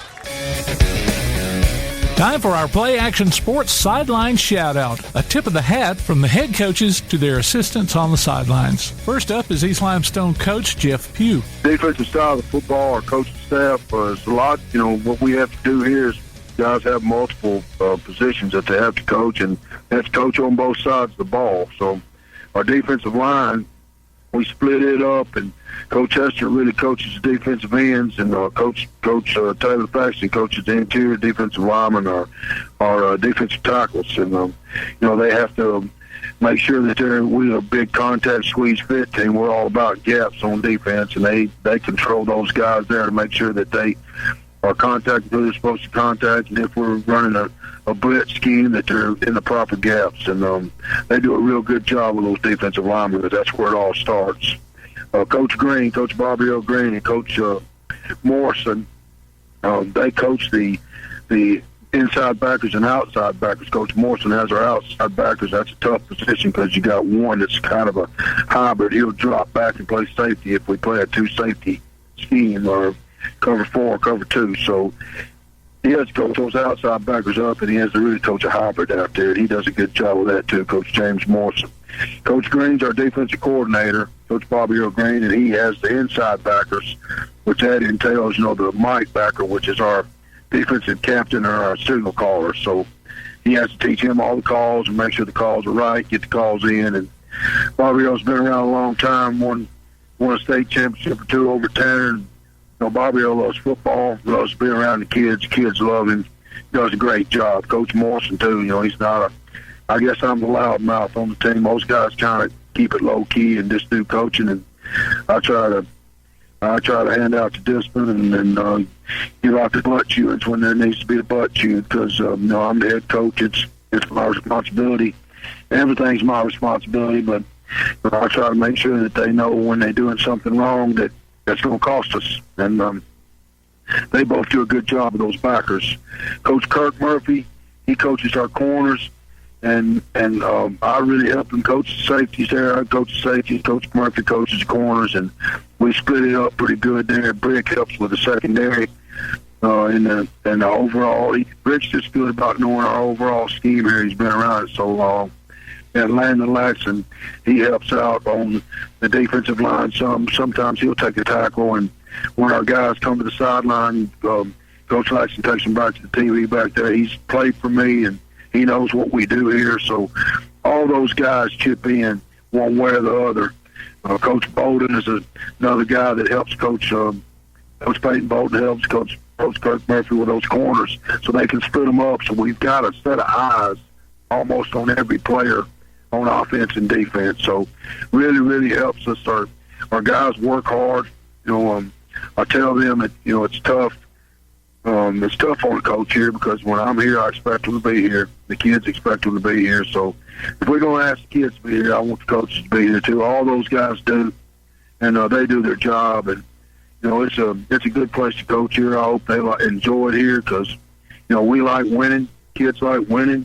The reason I like winning so much is because when they work as hard as we do here, it's hard to go out and practice every day and work that hard and come up with a loss. So our coaches try to make sure our kids win. And I think they do a good job. So I really appreciate each and every one of them. Next is Ardmore coach Jonathan Snyder. Chase Croson. Chase is a former defensive coordinator at West Limestone and at Lee High School in Huntsville. Chase actually came to us late July. Coaches our defensive line for us. Does a fantastic job. Having a guy on the defensive side of the ball with me that's been a coordinator that understands, game plan, scheme, things of that nature is huge for us. It's tough to handle the double duty of being a head coach and being a coordinator. So there's, he does a good job of taking some things off my shoulders as a coordinator, whether it be in-game adjustments or anything like that, he's a great addition. Has a great family. He does a really, really good job for us. Great communicator with the kids. Kids love him. So I'm glad Chase is on our staff. Bronson Ellis. Bronson coaches our secondary. Bronson does a good job. He's really, really young to the game. He was at Spartan Middle School for a few years, a graduate of Elkmont. But Bronson came, I think this is his second year at Ardmore. His first year on the varsity level. Bronson is soaking in, everything that we do. He does a good job of transferring, things that we talk about to our kids, of coaching our kids, of getting them in the right position.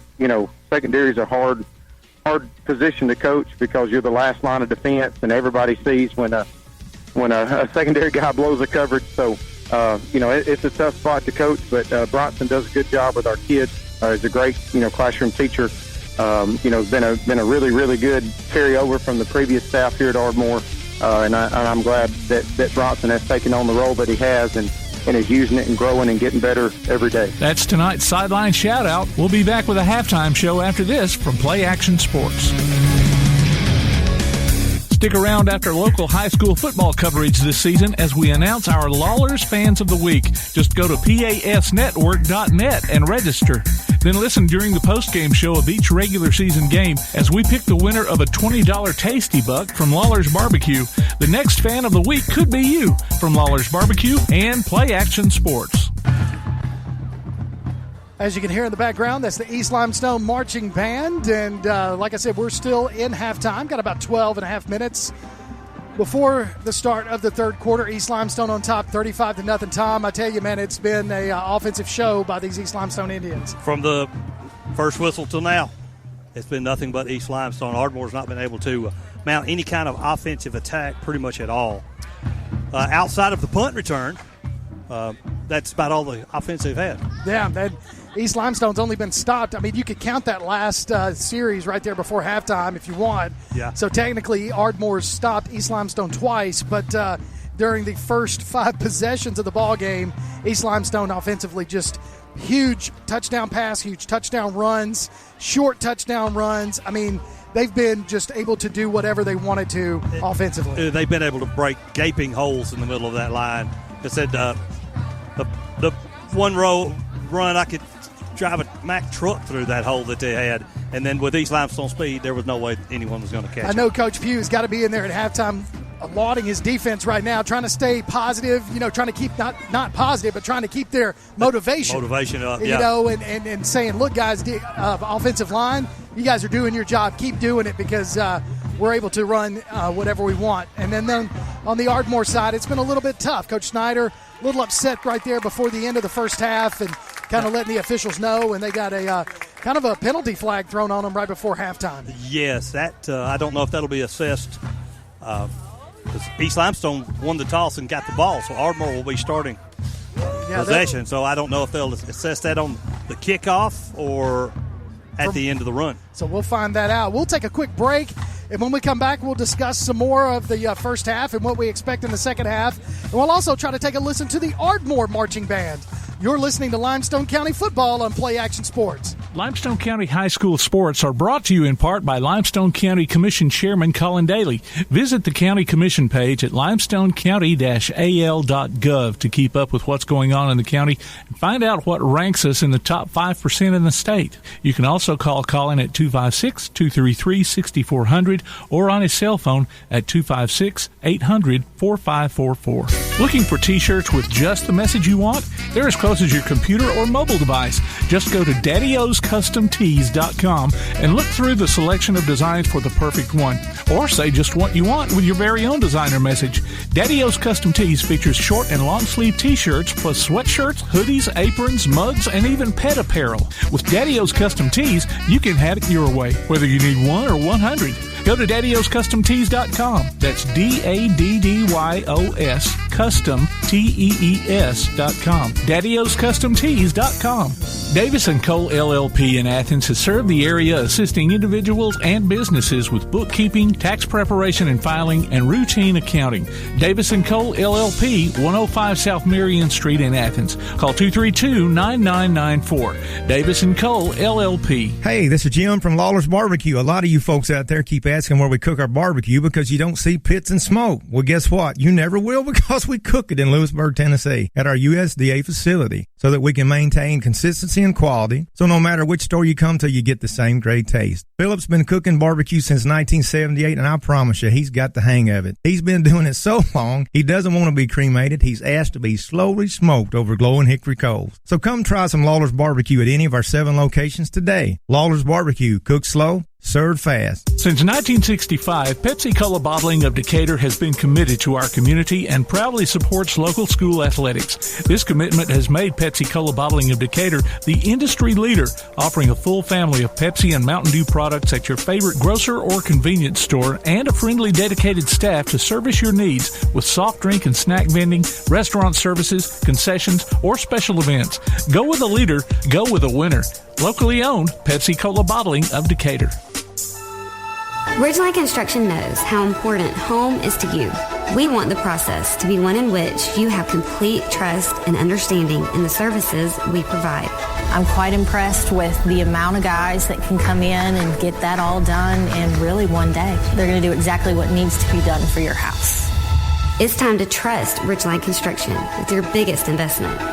You won't regret it, and that's a promise from our family to yours. Ridgeline Construction. Call 325-1345 or visit ridgelineconstructionhsv.com. Keep up with local school, travel, youth, and amateur sports throughout the week with a Play Action Sports Update.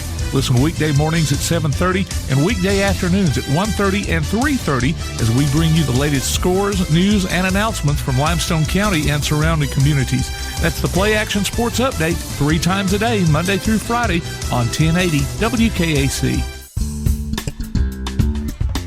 Welcome back to Limestone County football right here on Play Action Sports. Kirk Pierce, Tom McClung, our producer, Mr. Tim Lambert. And Tom, we talked a little bit about, what happened in the first half. And let's talk just a tad while the Ardmore, the pride of the state line marching band behind us. You can kind of hear them perform, and I don't want to overdo that, but I do want to talk about what we can kind of expect in the second half. I look for East Limestone to make sure to focus on keeping the mistakes to nothing. Eliminate their penalties, don't turn the ball over, nothing to give Ardmore a chance to get back in the game. So, if Coach Snyder, he's in there talking to him right now. Guys, we got to open up some holes for these running backs because we've got some big bruisers. We got to capitalize. And you saw Trevor Sims. I mean, he's not a big guy. No. But he was able to get around the far side with the biggest run of the night for the Tigers. Yeah, he's a senior, but he's short, but he's, as you say, slippery at the beginning, and he was the only one with any big runs. East Limestone has kept the big guys in check. It's a little hard to hear. We're on the visitor side, and the band's playing to the home side crowd. Always play to the press box. Yes, you do. And with us sitting under this tent over here, I mean, we got good seats for tonight's action, but very good seats at the 50. But yeah, I can't hear the band as well as we would like to, so we apologize for that. But right now at halftime, your score, East Limestone, like we've talked about, on top, 35-0 over Ardmore, and in this huge Region 8 matchup in 5A. East Limestone trying to stay undefeated going into their matchup next week against Russellville, and Ardmore, trying to do something here before they go into our Lee Huntsville comes here next week. I was wondering how good Russellville was. Were they actually good enough to beat a very good Ardmore team that good? But East Limestone has come in here on Ardmore's home turf and has picked up the pace with that, and I'm sure Russellville is good. We'll find out next week. They come to East Limestone, right? Yes, they do. That will be a big difference because they won't have their officials with them. That's right, and we know how that goes. We know how Lawrence County or Franklin County and Lawrence County officials go. So both teams starting to slowly make their way back onto the playing field. The band's still out there playing. We're just under 3 minutes before the end of halftime. We're going to take a break, and when we come back, we'll be ready for second half action. You're listening to Limestone County Football on Play Action Sports. Hey guys, this is Joanna with CEI Bookstore and Truth Publications. I'd like to personally invite you to our storefront. While you're here, you'll find a variety of Bibles, children's gift items, trustworthy study materials, and more. Come check out our children's section.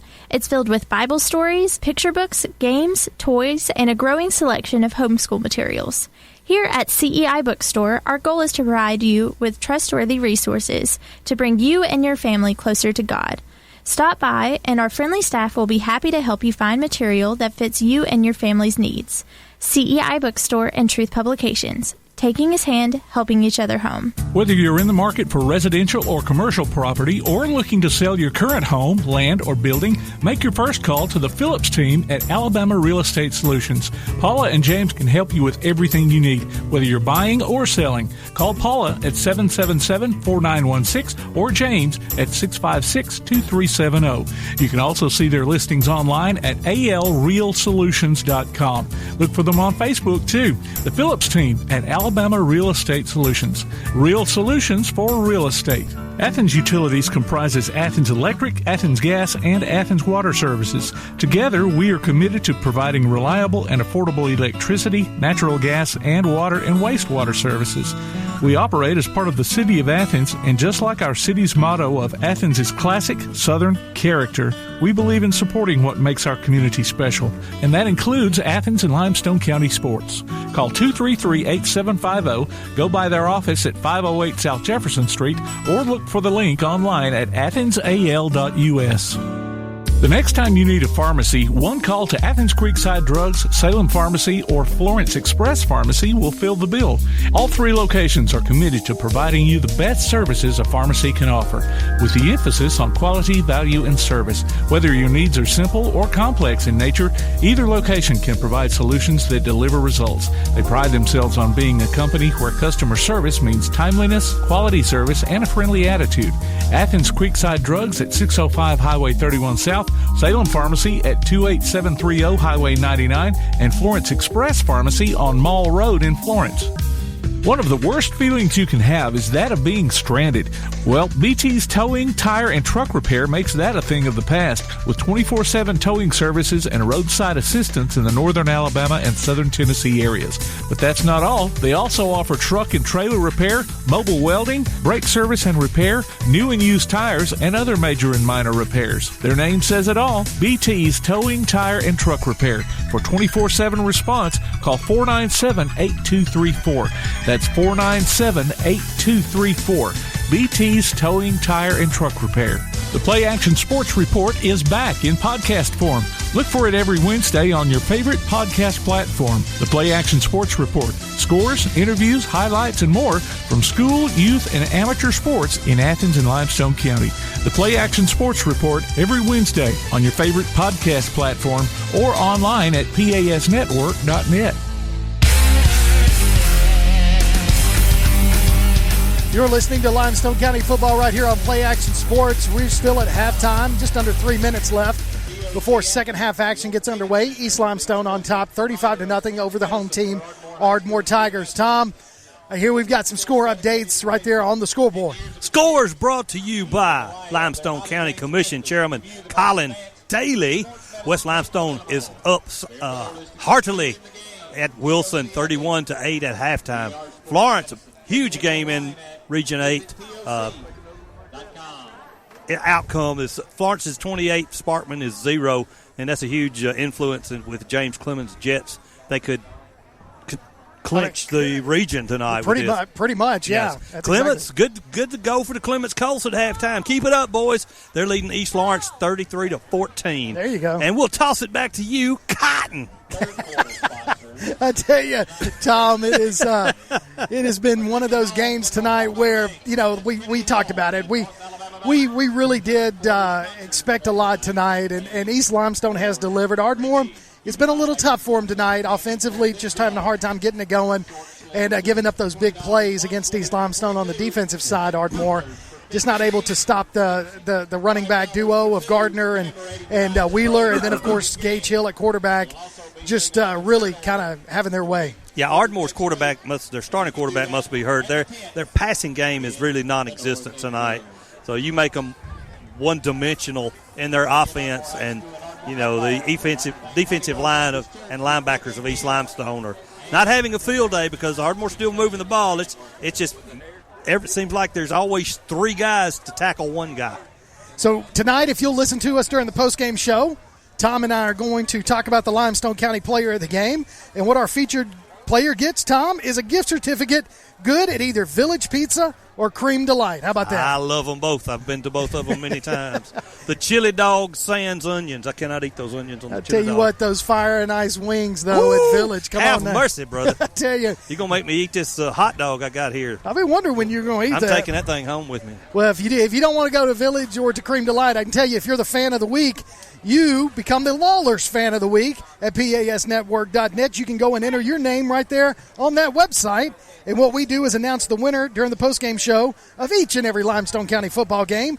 The winner gets a $20 Tasty Buck from Lawler's Barbecue. That's a mighty fine pig and chicken, too. Nothing wrong with it. They do know how to cook it. Hey, we got one more score brought to you by Limestone County Commission Chairman Colin Daly.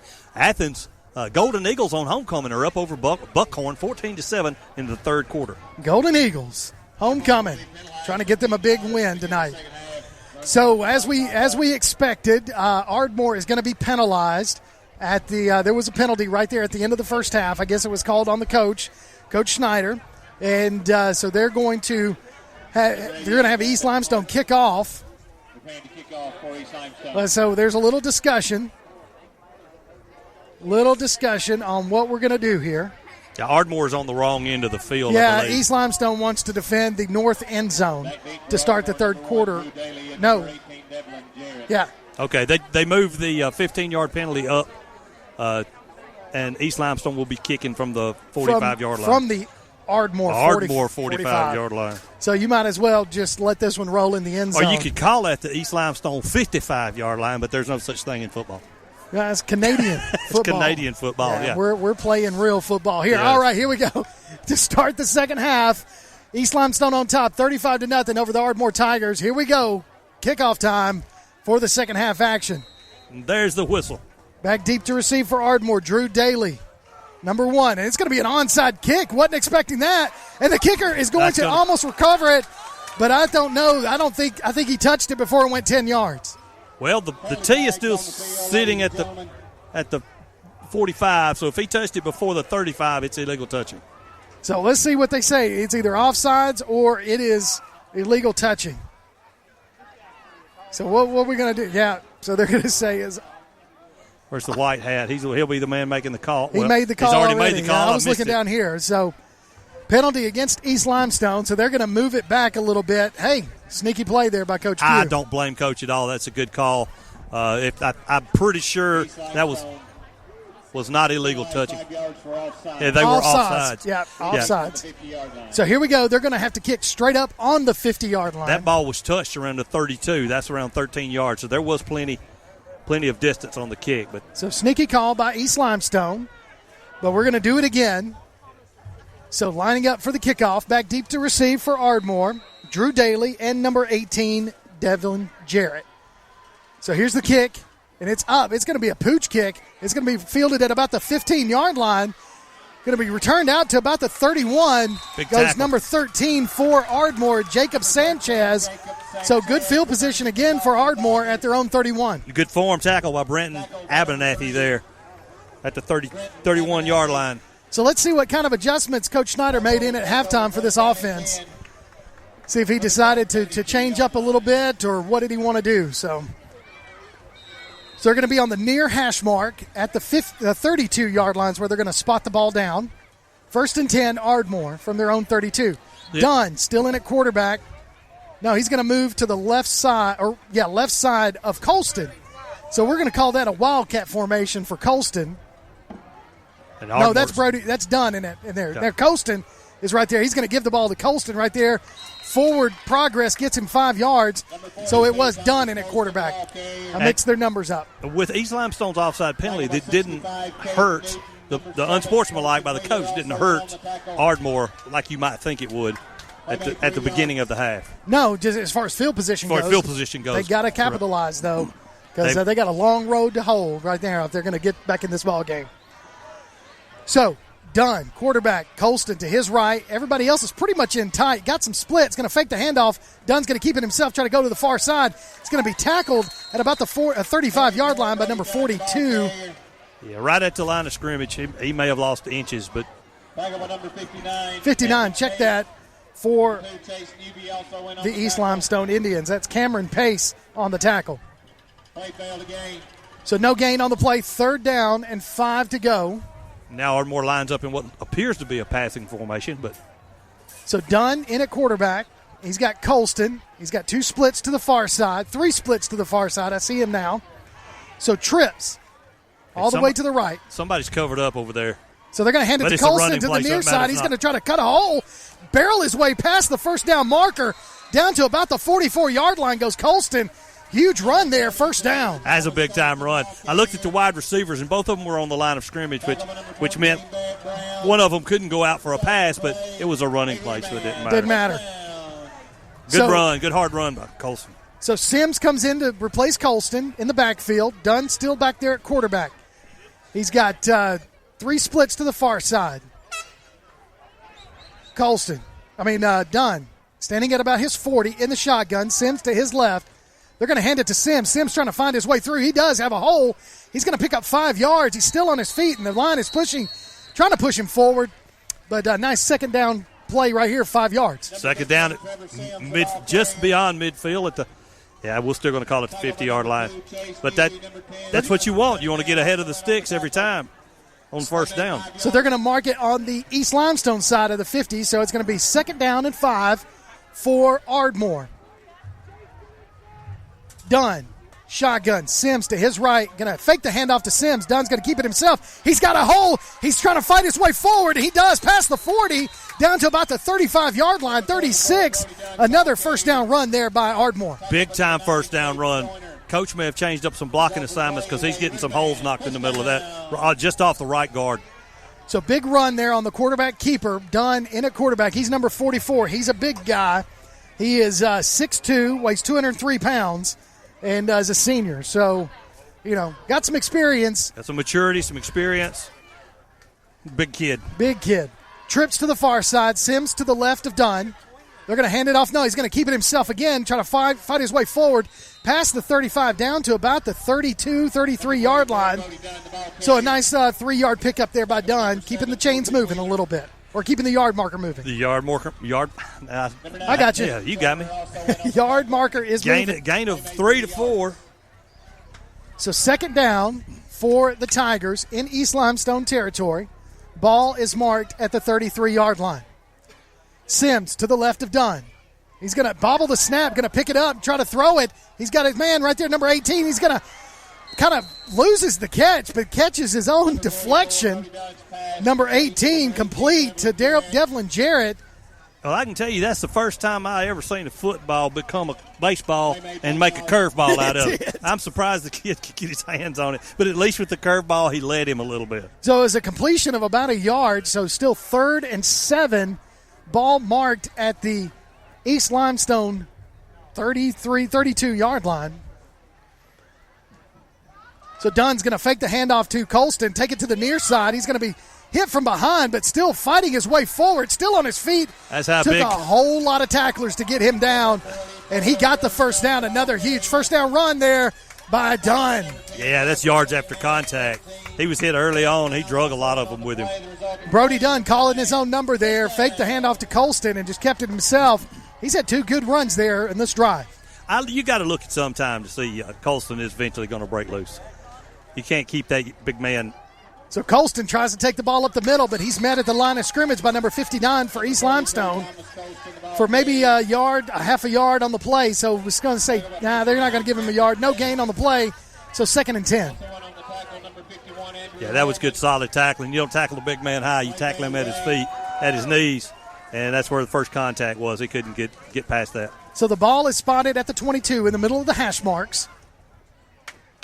Right there, dead center in the field. Right dead in the middle. So Colston in the backfield behind Dunn. He's going to hand it off to Colston up the middle. Colston's going to carry a tackler with him past the 15 down to about the 14. Now they're going to mark him at the 14. East Limestone looked like they sent everybody, including the kitchen sink, on that play. And it's like the old wedge play. He just went right straight up the middle. So Colston comes out. Sims comes in. 3rd and short. So 3rd and about 2 on for this play. Here we go. He's going to hand it off on kind of an RPO, but Sims is going to be met in the backfield and drop for a loss. That never had a chance. You can see Sims, it was supposed to be a backup, maybe to get the defense going one way, and it never materialized. East Limestone was in the backfield. So East Limestone takes their first time out of the second half with 6:34 left to play in the third quarter, up 35-0 on top of Ardmore. We'll take a break. You're listening to Limestone County Football on Play Action Sports. Since 1965, Pepsi-Cola Bottling of Decatur has been committed to our community and proudly supports local school athletics. This commitment has made Pepsi-Cola Bottling of Decatur the industry leader, offering a full family of Pepsi and Mountain Dew products at your favorite grocer or convenience store, and a friendly, dedicated staff to service your needs with soft drink and snack vending, restaurant services, concessions, or special events. Go with a leader, go with a winner. Locally owned, Pepsi-Cola Bottling of Decatur. You're listening to Limestone County Football right here on Play Action Sports for Ardmore, Alabama, for tonight's matchup between Ardmore and East Limestone. East Limestone with a huge lead in the third quarter. We're 6:34 left to play in this third quarter. They're up 35-0. But Ardmore deep in East Limestone territory. Ball is at the 22-yard line. 4th and 4. Ardmore's going to go for it. Dunn in the backfield. He's got Sims to his right. He's going to pump fake. He got him if he can get it to him. Oh, no. My goodness gracious. It was a slant pass, and he threw it way too far ahead of the receiver. He was wide open. He was. The pass intended for number 2, Cruz Luter, and he led him way too far, and Cruz not able to catch up to it. The ball goes over on downs. East Limestone starts deep in their own territory, inside the 20. So Ardmore took a lot of time off, almost 6 minutes off of the clock in the third quarter, drove that ball down from their 31-yard line all the way down to the 22-yard line of East Limestone, but turned it over on downs, so East gets the ball back. Let's see what East does. I don't think Coach is going to do anything differently as far as offense is going. He'll continue to do what's been successful. So Hill's going to hand it off to Fortune Wheeler around the near side. Fortune Wheeler's going to be hit hard after about I don't know, man. It looked like he got about 2 yards on the play. Randall Moore, number 33, good stick in the backfield, or the line of scrimmage. So 2nd and 8 for East Limestone. Ball, they're going to mark it at the 18. So we thought it was at the 22. So they're going to mark it at the 18 now. 2-yard pickup for East. Hill in the backfield. He's got Wheeler to his left. Everybody else is in tight. I think Coach Pugh's just going to try to keep the ball going and keep this clock going on the ground. Going to fake the handoff to Wheeler. He's going to hand it to number 18, who's going to try to spin his way past the 20 down to about the 22. This time goes Alexander Mason, so brings up 3rd down and short or 3rd down and 5 for the East Limestone Indians. Yeah, he squirted out the backside of that line, but number 13, Sanchez, was holding on, and he wasn't going to let go till it thundered. Or at least till the whistle was blown. So out comes Wheeler. In goes Jordan Gardner. Jordan Gardner's got a touchdown tonight as well for East Limestone. So he's lined up to the left of Hill. Gardner's going to get the ball to the near side, try to cut his way up. He's going to be hit hard and kind of goes backwards and falls backwards. Right at the first down marker, they're going to say 4th down. Yeah, it's going to be 4th and short for East Limestone. He met him in the backfield. He turned around. He starts backpedaling. He does. And you've got to get somebody on him to hit him hard in the back. So 4th and short. The East is going for it. Just shy of the 25. And they're going to hand it off to Gardner around the near side. He's got the first down and then some past the 30. He's going to be tackled at the 30, but not before he picks up the first down. Coach did not want to take a chance on the punt. We've heard early in the year how his punting struggles have gone. He was going to run with it, and he knew he could get that amount of yardage. Give it to the big guy. So 1st and 10, East Limestone from their own 30. We're under 4.5 minutes left to play in this third quarter. East Limestone on top, 35-0. Ardmore trying to stop East Limestone for putting any more points on the board. The way it looks, this quarter could end with one possession on each side. So Hill going to fake the handoff to Gardner. Is going to hand it to the second man through. That is Fortune Wheeler, and Wheeler just kind of barrels his way forward for 9 yards on the carry. And that is a simple old cross buck. Fake to the fullback, give to the tailback coming back through, one of your oldest misdirection plays. And as long as it's executed, it works. It does work. And I tell you, when you've got a running back as quick as Fortune Wheeler, we just kind of sit back and watch this kid run. I wouldn't doubt if Coach called that 23 cross buck in the play, because we ran that one in Pee Wee, and it worked, man. So Gardner in. Hill's going to drop back to pass. Him. He's got his man. Pass is going to be short of number 22, intended for Corbin Lacey. It wasn't bad coverage on number 3, but had that ball been placed, there was no way he was going to catch him. Yeah, Lacey was able to get some separation between he and the defender. Yeah, Higginbotham was there, but there was separation, as you said. So brings up 3rd down and about 3 to go for East Limestone. Ball is at the 38-yard line. On East Limestone's side of the 50. Gardner to the left of Hill. Fortune Wheeler over here closest to us. Fortune goes in motion. They're going to fake the handoff to Fortune. Gage is going to keep it himself. And not going to get enough. No, he's going to be short of about a yard. About a yard short, yes. 4th down for East Limestone. Let's see what Coach Pugh decides to do. He's already gone for it once on this drive, and he looks like he's going to do it again. He's got to like what his offense is doing. And you make Ardmore make a play, not a not an upset pass, snap on a. They go quarterback under really center. Tight. So Gage Hill's going to. I don't think he made it, man. Well, I don't. According to this line judge right here, he got it. He did. And so he had that initial surge, and then they pushed him back. So all he had to do was get to the 40. Yep. That's so if they spot him. That's the case. It's 1st down. So it looks good from here.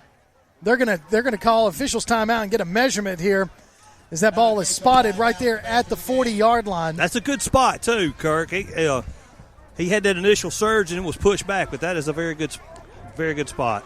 So you can go to tailgatetalk.net and enter your nominations for the Applebee's Athlete of the Week and vote on this week's poll. We'll announce the winner Saturday between 10 and noon on Applebee's Tailgate Talk on WKAC. The winner gets a gift card from Athens Applebee's and a Tailgate Talk T-shirt from Gotcha Coverage, Screen Printing, and more. And as you can hear it, the East Limestone fans are celebrating. By the nosy. They did. Got a 1st down right there. So 1st and 10, East Limestone from their own 40-yard line. You know about that Applebee's Athlete of the Week and Applebee's Tailgate Talk, don't you? Absolutely. We'll be live from 10 a.m. to noon tomorrow morning on WKAC, the Big 1080. So 1st and 10, East Limestone from their own 40, 2:47 and counting in the 3rd quarter. Puts a man in motion. Bad snap. Gage Hill's just going to pick it up himself. It's going to get really right back to the line of scrimmage. They're going to say maybe he got a yard, but I'd say a half a yard right there. Yeah, that one started off. Ardmore's trying to signal a fumble. So the referee's saying 2nd down. East Limestone. 2nd down. They wanted a turnover right there, but to no avail.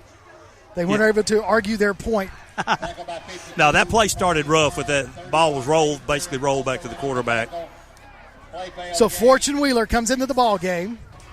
Gage Hill in at quarterback. They're in a huddle right now. Got number 18, Alexander Mason, coming out of the huddle as well. Wheeler is going to line up to the left of Hill. They're going to hand it off to Fortune Wheeler to the near side. Wheeler's going to take a burst of speed. Juke one player, juke a second player. It's going to be shirt tackled, if you will. Once again, the back of that jersey hanging on for dear life. Man, he hit that little juke button twice. Yes, he did. On that drive, on that run, and picked up the 1st down. He is just he's really quick. That initial burst through the line of scrimmage was impressive. So Wheeler picks up the 1st down on that run, gets it into Ardmore territory. It's 1st and 10, East Limestone from the Ardmore 36. Hill, quarterback. Looks like he's got Gardner to his left.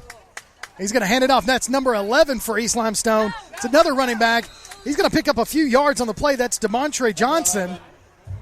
And picks up about 4 yards on the carry, so 2nd and 6 for East. And like I said earlier, it may be 2 possessions for this 3rd quarter. We're down to 1 minute and 25 seconds. Clock is still running. So Johnson comes out. Gardner goes in. Got a possible injury. He's hobbling off. Coach trying to get him off before the referee blows a whistle, number 51. I see you, Jameson. Andrew Holman. Looks like he's okay. Just a little nick on the ankles. So Gardner to the left of Hill. Everybody else is in tight. They're going to pull. They're going to hand it off. Yeah, he did, man. He had the hole, and he's trying to go forward. That's good tackling by number 33. He had to fight off a blocker and made the solo tackle, number 33. So Gardner's going to be short of the first down marker by about a yard, so it's going to bring up 3rd and 1 as the ball is spotted at the Ardmore 27-yard line. 27. So Gardner comes back in. Gardner comes back in. East Limestone's going to have to run one play as there's about a little over 10 seconds between play clock and the game clock. So Coach Pugh's just trying to do clock management at this point. So Hill, everybody's in tight. Hill's going to jump forward and keep it himself. Quarterback sneak. He's got enough for the first down, so it's going to be 1st and 10. Yep. And that with about 14 seconds as they stop the clock, only to move the chains. But that's going to be the last play of the third quarter. So at the end of the third quarter, your score, East Limestone 35, Ardmore nothing.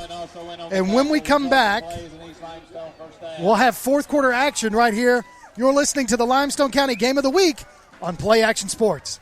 The Bama Zach Memorial Scholarship has been set up to honor the legacy of Bama Zach Green, a huge fan of the Crimson Tide, along with Limestone County sports. The scholarship will go each year to a male and female athlete from Limestone County. Checks should be made out to Bama Zach Memorial Scholarship and can be sent in care of Garth Garris, 13833 Pinnacle Drive, Athens, Alabama, 35613. Donations can also be made in person at First State Bank of the South at 1319 Highway 72 East in Athens. Thank you for showing your support for local athletes by giving to the Bama Zach Memorial Scholarship. Applebee's Tailgate Talk wants to recognize our local athletes, and you can help. Go to tailgatetalk.net throughout the school year to vote for the Applebee's Neighborhood Athlete of the Week. The winner will receive a gift card from Applebee's Neighborhood Grill and a t-shirt from Gotcha Covered Screen Printing and more. Submit your own nominations for future polls, too. While you're there, check out the Tailgate Talk archives and see what you might have missed. That's the Applebee's Neighborhood Athlete of the Week. Cast your vote today from Applebee's Neighborhood Grill and 1080 WKAC.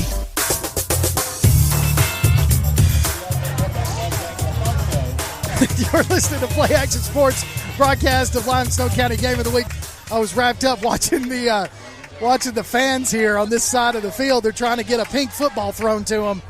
And, it's amazing what a grown-up human being will do for a pink football. You're not kidding. So starting the fourth quarter, East Limestone 1st and 10. That was messed up Snap from the beginning. is over his head, but they call a penalty flag before the ball could be recovered. So it's going to be false start against East Limestone as we start the fourth quarter. Yeah, that play never had a chance. You had four people moving at the same time, and then the ball was snapped, which made it a dead ball false start. I'm sure Coach Snyder would have loved to have been able to get on that ball. Continue, yes. Hey, we have a quick score real fast from Limestone County Chairman Commissioner Colin Daly. Athens still holding Buckhorn 14-10 in the third quarter. First down, 1st and 15 for East Limestone after that illegal motion penalty. So there's the snap, handoff to Gardner around the far side. Gardner's got some room, cuts it across the middle, still on his feet, falls forward to about the 6-yard line. So 1st and 10, East Limestone, 1st and goal. East Limestone, huge run there by Gardner. I didn't think 13 Sanchez had a chance to catch him, but he did. Touchdown saving tackle, 4 now. 4 now, so 11:48 and counting in the fourth quarter. East Limestone wanting to put some more points on this board. They're up 35-0. Ardmore trying to hold tight with the goal line defense. So 1st and goal, ball at the 6. You got Wheeler to the left of Hill. Splits to the far side. Wheeler's going to take the handoff and just going to ease his way into the end zone. Walk on into that one. Another touchdown from Fortune Wheeler, 6 yards out for the East Limestone Indians. East Limestone has controlled the line of scrimmage tonight, and that did not change after the first half. So Wheeler with his second touchdown of the game from 6 yards out to start this fourth quarter, and it just increases that lead East Limestone has over Ardmore.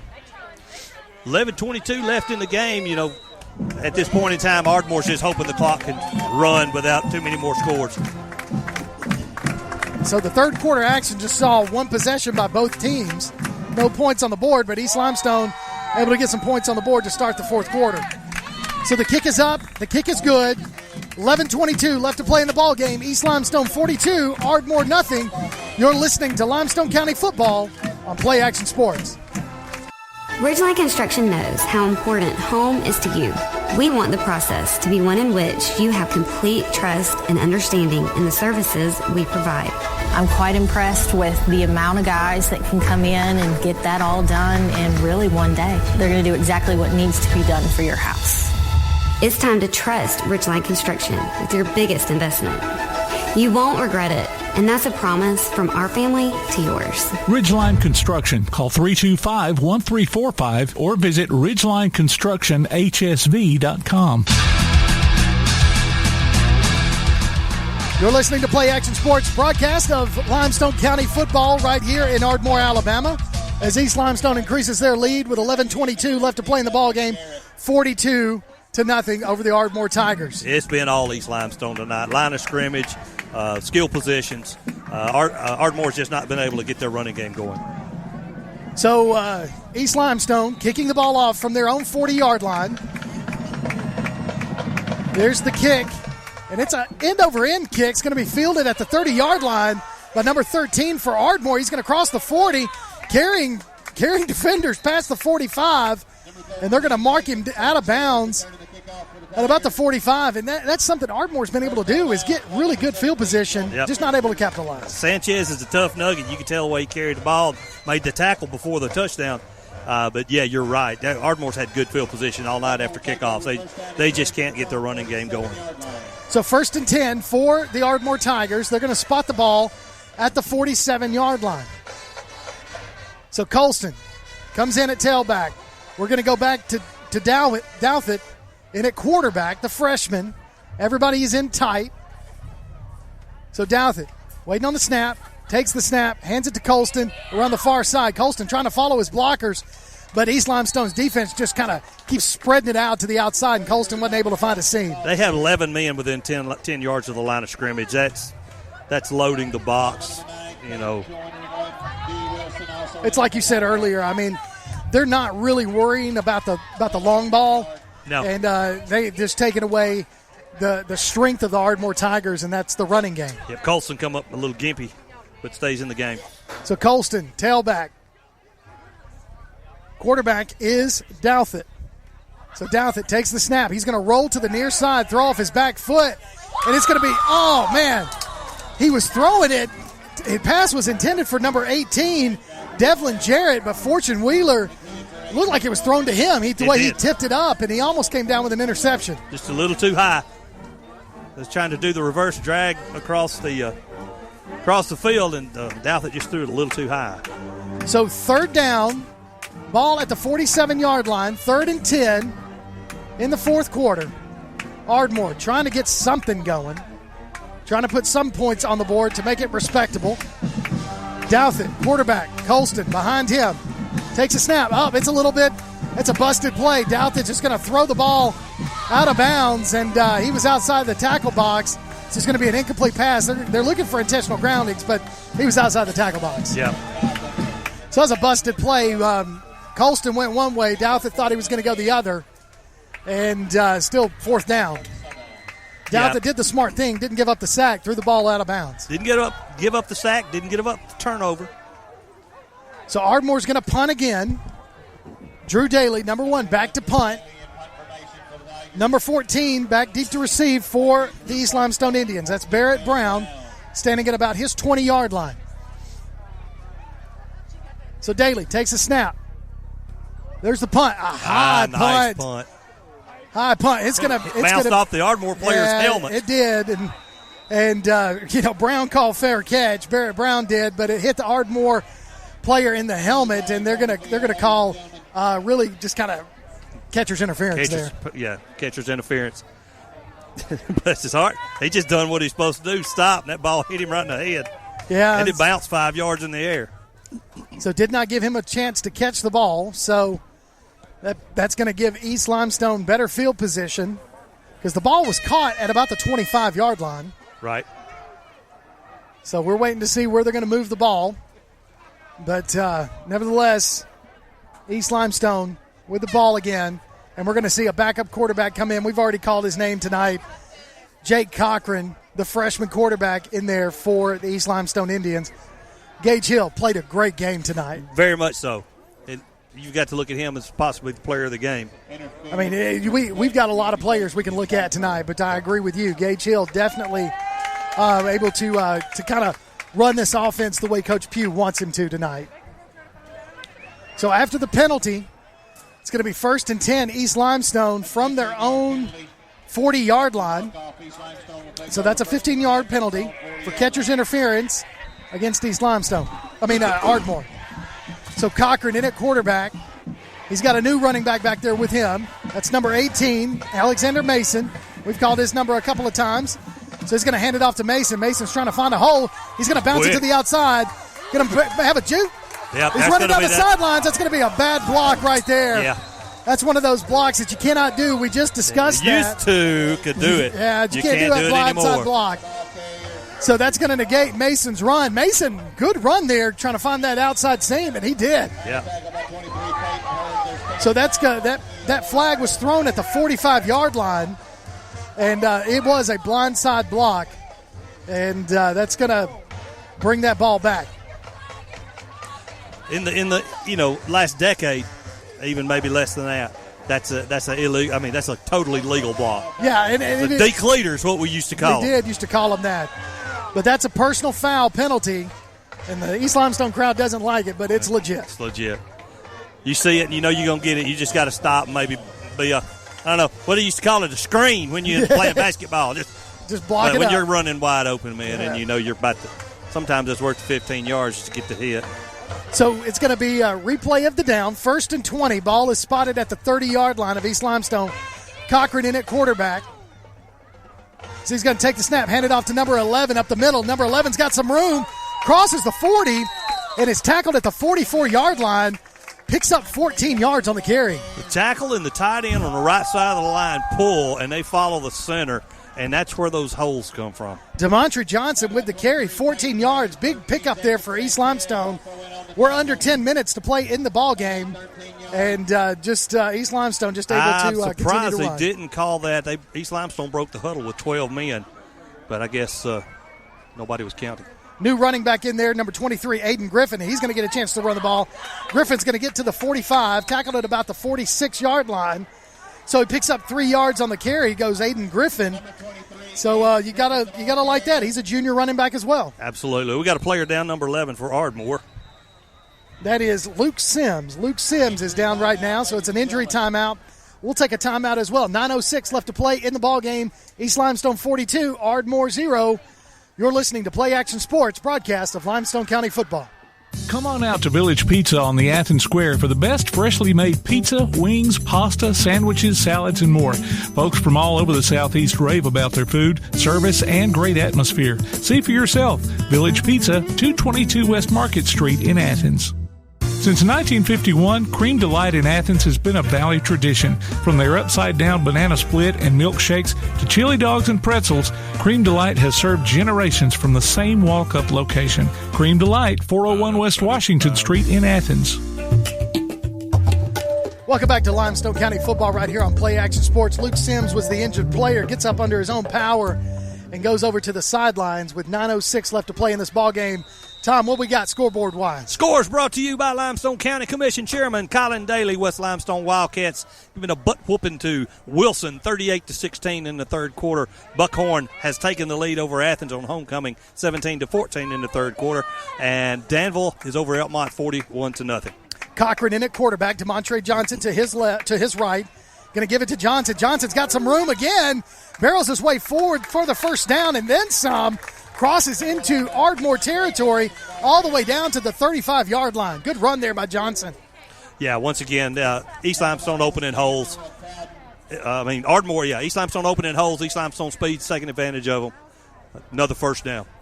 So the backup's in for East Limestone. Coach Pugh getting to see some of the future of East Limestone. Cochran, quarterback. Number 11, DeMontre Johnson in at tailback. Cochran takes a snap, hands it off to Johnson again up the middle. Johnson's going to fight his way forward for a couple of yards on the carry. Second down. Looks like number 32 from Ardmore is going to come out of the bottom of that pile. Harley Hargrove. So here we go. Clock is running. Coach Pugh is content with just keeping the ball on the ground, not stopping the clock if he can help it, and just running the ball. Yes, that's looking forward to I think Coach is looking forward to just trying to speed the game up. 42-0 is a good score, a good solid win for East Limestone. Cochran, quarterback. Johnson, tailback. High snap, going to give it to Johnson. He was able to get it to him. Johnson kind of weaving and bobbing his way through there for a pickup of another 2 yards on the carry. So it's going to bring third down, and we've got an East Limestone player down on the turf. That was a good run, but it started by the sure hands of the quarterback. It was a high snap. High snap. And quick. Got it down quick into the halfback's gut. So the thing about Jed Cochran, I coached him in baseball, in Little League Baseball, when he was a 10-year-old, and he was tall then, and he is tall now and only getting taller. He's 6'1", and he is a freshman, and he's doing a good job there. We'll have an injury timeout on the field, and so I guess what we'll do is take another timeout if we can. You're listening to Limestone County Football on Play Action Sports. Davis & Cole LLP in Athens has served the area assisting individuals and businesses with bookkeeping, tax preparation and filing, and routine accounting. Davis & Cole LLP, 105 South Marion Street in Athens. Call 232-9994. Davis & Cole LLP. If you'd like to download a copy of this game or hear it again on demand, go to pasnetwork.net. You can find this game and previous games under the Archives tab. That's pasnetwork.net. Play Action Sports. Welcome back to Limestone County Football on Play Action Sports. 7:32 left to play in the ball game as number 55, Joshua Wilcox, was the injured player for East Limestone. He's being helped off the field to the sidelines. Yeah, that doesn't look like a good injury right there. I mean, no injury is good, but that one is he's not putting any weight on that knee. So once play resumes, it'll be 3rd and about 4 for East Limestone from the Ardmore. Looks like they got it spotted right at the 30-yard line. So Cochran, quarterback. He's got Alexander Mason to his right. Cochran's in the shotgun. Takes a snap, hands it off to Mason. Mason's going to take the near side. He's going to be drugged down from behind. That could be a horse collar. I don't know if they call that in high school or not. 23 on the tackle for Ardmore. He kind of rode Mason down. He did. Short of the first down. But with that, loss of some yardage on the play. So it is 4th and 6, loss of about 3 on the play. So we're going to have a 4th down play here, see if East Limestone can get this first down. It's not game critical, but I'm sure Ardmore wants to get off the field right now, maybe get their backups on offense some reps. So Cochran got Johnson, going to fake the handoff to Johnson, going to hand it off to the second man through. That's number 20, Anthony Killen for East Limestone. No gain on the play.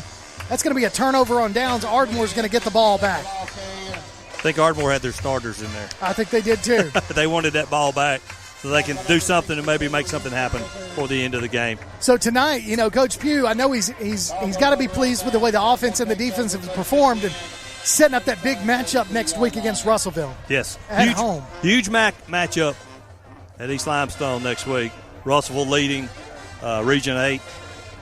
But East Limestone right on their tails. East Limestone has not lost a Region 8 game. Yes. And so this battle of the big boys. So this should, if and I have no reason to believe it wouldn't, score holds true, East Limestone will improve their record to 5-3, 5-0 in Region 8 play.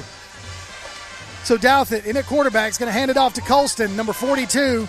He's going to get about a yard on the play. So it's going to be, that's number 12, actually, Garrett Ritter in at quarterback now for the Ardmore Tigers. Yeah, that's Ardmore still trying to do stuff up the middle. They're not able to make that line move much at all. My goodness, who is at number 70 for East Limestone? That is a huge kid. Austin Terry, 11th grader, 6'3", 270. Wow, that's a big boy right there. That's a big young man. So the fake, the handoff to Colston. Rolls out to throws it to Dunn, number 44, who made completion. An extremely good so he gets one-handed catch. Yeah, he did. He gets it to the 35-yard line for a 5-yard reception. Good pass play by, I said number 12, Garrett Ritter. That actually was East Limestone. I'm sorry. Yeah, that's all right. That's Douthit, number 12, in at quarterback. I was looking at the wrong sheet. So Douthit, quarterback throws it out there to Dunn in the flat for a 5-yard completion. Colston is your tailback. Going to hand it off to him up the middle. Colston trying to find his way through. Picks up about a yard, maybe 2 on the play. It's going to bring up 3rd down for Ardmore. Check that, 4th down. 4th down for Ardmore. I think Coach Schneider was wanting to catch East Limestone off guard. Maybe they were bringing a corner blitz, but wasn't able to catch him. We got a man down for Ardmore. We do have a man down right now. Appears to be Colston. I could be wrong. No, Colston's right he's back there. I see him. Yeah. He and Dunn both. So that's an injury timeout. And we'll just keep it here for an injury timeout. It's like a cramp. Yeah, that's usually what happens when that happens. You can listen for the Coaches Show Tuesday through Thursday on 1080 AM WKAC. We'll talk to all the local coaches and get the scoop on their teams. If you miss it, you can always go to WKAC Sports page at WKAC1080.com and click on your team's link to find the archives. Tom, do we have any scores? Scores brought to you by Limestone County Commission Chairman Colin Daly. Clements is going to end up in a dogfight here. We're in the 3rd quarter, and they're up 33 to East Lawrence 21. So they're going to have to dig in, boys. Hey, great news here at Athens, 4th quarter, and they have took the lead back over Buckhorn 20-17. There you go. Cotton. So, injured player, we're just a bunch of average Joes here. So, the injured player, Chase Sims, able to get up and walk off on his own power, so that's good to see. As 4:40 and counting in the 4th quarter, 42-0 is your score. East Limestone over Ardmore, as Ardmore's going to line up to punt on 4th down. East Limestone's not going to put anybody back there to receive the punt. And Drew Daly is going to kick it, and it's going to bounce and take an Ardmore bounce past the 20. That's a little feller, but he got a big foot. He does, man. That was a great punt all the way down to the East Limestone 19. So East is going to get the ball 1st and 10 from their own 19. And the backups is going in for East Limestone on offense. So everybody coming back that we saw in the last series. So it looks like Cochran's going to go in at quarterback. He's the freshman. It's good to get some playing time. You need playing time, especially at this point in the game in a big region rivalry. You get to play against some big boys. So Jake Cochran goes into the huddle, calls the play. They break the huddle, come to the line of scrimmage. Looks like he's got number 11. That's Johnson next to him to his left. Split to the near side. Everybody's going to shift from right to left. And looks like we've got a timeout on the field. So East Limestone called timeout. So that's going to be their 2nd timeout of the half with 4:14 left to play in the ball game, up 42-0. I like the timeout right here. Coach has got his backups in. These are the guys going to be playing eventually. You know, you see something that needs to be corrected. You correct it now. Correct it on the field. You heard that. I got to be honest with you. The way that shot, that was a little close for a shotgun. It was one of those confetti guns. Confetti poppers, wasn't it? Yeah, but I tell you, man, that made my heart jump just a bit. I flinched. I did. I flinched a little bit as well. So you can always. Well, they're popping them off. Yeah, they're doing it over there. Ardmore's got them too. Good for them. So you can download a copy of this game or listen to it on demand by going to pasnetwork.net. There's a streaming schedule of all upcoming games and a link to our mobile apps as well. Next week, we will have James Clemens football right here on Play Action Sports as we go to Sparkman for the big matchup between James Clemens and Sparkman. Go, Jets, go. Big 7A matchup in Region 4 action. Cochran going to hand it off to the running back, number 20. He's going to come to the near side, try to do a stutter step at the 15. Still on his feet, tackled at about the 19-yard line. Goes number 20 for East Limestone, Anthony Killen. Stays in bounds, which is smart. Doesn't stop the clock. We're under 4 minutes. He tried to stretch it out, maybe take a little bit, but Ardmore's depth. They still have a lot of seniors on the field. So maybe a yard on the play for Killen. That was a long way to run for only a yard. Yeah, it was. So Cochran breaks the huddle. He's got Johnson to his right. One split to the far side. Cochran puts a man in motion. He's going to keep the ball himself. He run up the middle. He's got a hole. Still on his feet. Crosses the 25 down to about the 26. Cochran with a nice hole. You got to love that offensive line breaking those things open for him. And you had one arm, number 52, I think was the one that 52 or 62 that caught him from behind. it slowed him down, or he would still be running. So Cochran comes out of the ball game. So Coach Pugh says, I don't want to risk my backup getting injured, so we're going to put another backup in there. That's quarterback number 16, Zachary Moody, in at quarterback. Shotgun, Moody. Got a man to his right. That's Johnson's going to hand it off to Johnson. Johnson's trying to find the outside, and he doesn't have anywhere to go. He's going to be tackled for a loss on the play. It's going to bring up fourth down. 11 on 11 right there. Good stick by the kid from Ardmore. So Zachary Moody is a 6'1", sophomore. So he's also got some height to him. He's a big boy for a sophomore. So fourth down, loss on the play. So we're going to see a punter for East Limestone. This is the first time tonight East Limestone has had to punt. So Barrett Brown is your punter. Number 14, back deep to receive the punt. That's the second time they punted tonight. Oh, second time, my bad. Yep, Drew Daly back to receive the punt for Ardmore, standing at his 35. There's the punt. It's a spiraling punt. Daly's going to receive it at the 40. Penalty flag on the play. There's going to be it looks like a block in the back right there. I couldn't see if it was a block in the back, but that's usually where they call it. Yeah. I thought he might have had a little bit more room to run because that was a low line drive kick that got to the receiver fast, and that's usually one of the worst kind of punts you want to send to a receiver. I said there was a penalty flag, but that was actually the marker. That was actually the ball marker. So he was able to return it to the 50-yard line, goes Daly. So 1st and 10, Ardmore at the 50. And you know Ardmore's wanting to get a score in right here and not go home being shut out. So next week, Ardmore gets to host Lee of Huntsville right here, and they're going to want that win. So Douthat's going to throw the ball. He's got his man, number 1. That is Daly. Daly with a great grab, 12-yard reception. Douthat to Daly, first down Ardmore. Ardmore has all 3 timeouts. You can think they're going to start using them when the time comes. So with this tonight, Ardmore's going to drop to 5-2 overall, 2-2 in Region 8 play, hosting Lee Huntsville next week for another Region 8 game. It's Douthat, quarterback, shotgun, 2 splits to the far side, 1 to the near, puts a man in motion.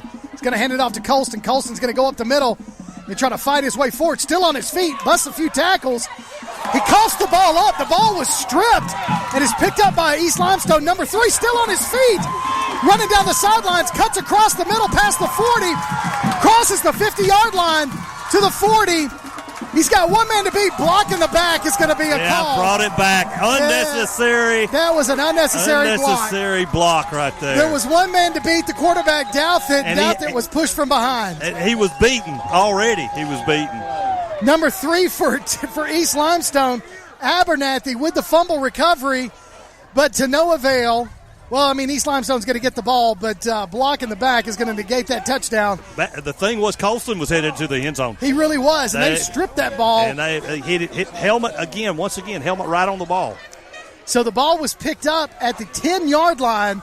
So Abernathy returned that ball 90 yards, but like I said, a block in the back is going to negate that touchdown fumble recovery and put the ball back. All the way back. Yeah, they marked it at the 31-yard line. So it'll be East Limestone's ball, 1st and 10 from the Ardmore 35 or 31 with 1:15 left to play. Yeah, that was a big play. You know, that kid will go in. He'll go into the night kicking himself for fumbling that football. He had his eyes on that end zone, but he should have had that arm a little tighter. Yeah, he was holding it a little bit loose. Who is that little fella, number 23 for East Limestone?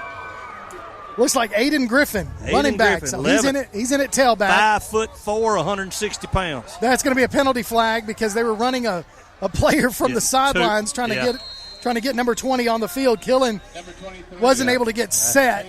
Yeah. And so Griffin with the run, but that's a penalty flag on East Limestone, moving that ball back with 1:09 left to play in the ball game. So number 16 is the quarterback, Zachary Moody, for East Limestone. He gets the play from the sidelines as they mark the ball after the penalty. Going to place it at the 36-yard line of Ardmore. Hey, give a shout-out to the ball boys. They've been very active and very accurate in their jobs, both sides. Both of them getting on and off the field quickly. 1st and 15 for East Limestone. Going to hand the ball off to Griffin. Griffin's going to cut it across the middle, across the 35, down to about the 33-yard line. We're under a minute to play. East Limestone going to walk away with a huge Region 8 win in 5A to stay undefeated as they're on top 42-0. Well, let's do some scores here, brought to you by Limestone County Commissioner Colin Daly. Tanner, 22, Faultville, 8, fourth quarter. Clements, 33, East Lawrence, 27, fourth quarter. Buckhorn, 24, Athens, 24th quarter. Come on, Golden Eagles, it's homecoming. I tell you, it always gets you stressed out when you're playing homecoming and you keep them close like that. I'm telling you, I'm excited about my Tanner Rattlers. Now, they're doing very well in their Class 2A Region 7 this year. Yeah, they are. I mean, we got to see Tanner come up here and play Ardmore early in the season, first game of the season, but Tanner, wasn't able to. Just not a lot of. Didn't have as much depth as Ardmore did, right, or does, but Tanner able to turn it around and get it going. Yeah, Josh Carey and I will be on the call. Waterloo. Yeah, the Waterloo game. Yes, sir. It'll be the final game of the season, the regular season for Play Action Sports before we get into playoffs. Exactly, and that could be a game that has playoff implications for Tanner. I hope they go ahead and get it locked in before then. So Cochran goes in at quarterback, and East Limestone's going to do basically a victory they're going to hand it off the middle to the first man through. That's a big guy, number 65 it looked like. Couldn't tell. Let me see. Yeah, number 65 on the carry for East Limestone. Who was that? We hadn't called his number tonight. Caden Newton. He's a senior, gets to carry the ball. Good for him. Yeah. So Caden Newton, 5-yard carry. Big time for him. Cochran under center, under 10 seconds left to play in the ballgame. They're going to give it to Newton again, and Newton's going to get about a yard before he's brought down, and that's going to be the last play of the game. As this clock ticks down to 0. East Limestone, huge Region 8 win tonight, improving their record to 5-3 overall, 5-0 in 5A Region 8 play, setting up that big matchup next week at home against Russellville. Final score, East Limestone 42, Ardmore nothing. We'll take a break. When we come back, we'll have the player of the game, and we'll also have the Lawlers fan of the game. Fan of the game. How about that? I think it should be me.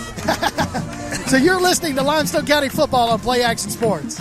Since 1965, Pepsi-Cola Bottling of Decatur has been committed to our community and proudly supports local school athletics. This commitment has made Pepsi-Cola Bottling of Decatur the industry leader, offering a full family of Pepsi and Mountain Dew products at your favorite grocer or convenience store, and a friendly, dedicated staff to service your needs with soft drink and snack vending, restaurant services, concessions, or special events.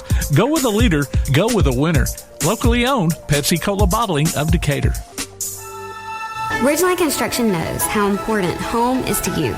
We want the process to be one in which you have complete trust and understanding in the services we provide. I'm quite impressed with the amount of guys that can come in and get that all done in really one day. They're going to do exactly what needs to be done for your house. It's time to trust Ridgeline Construction with your biggest investment.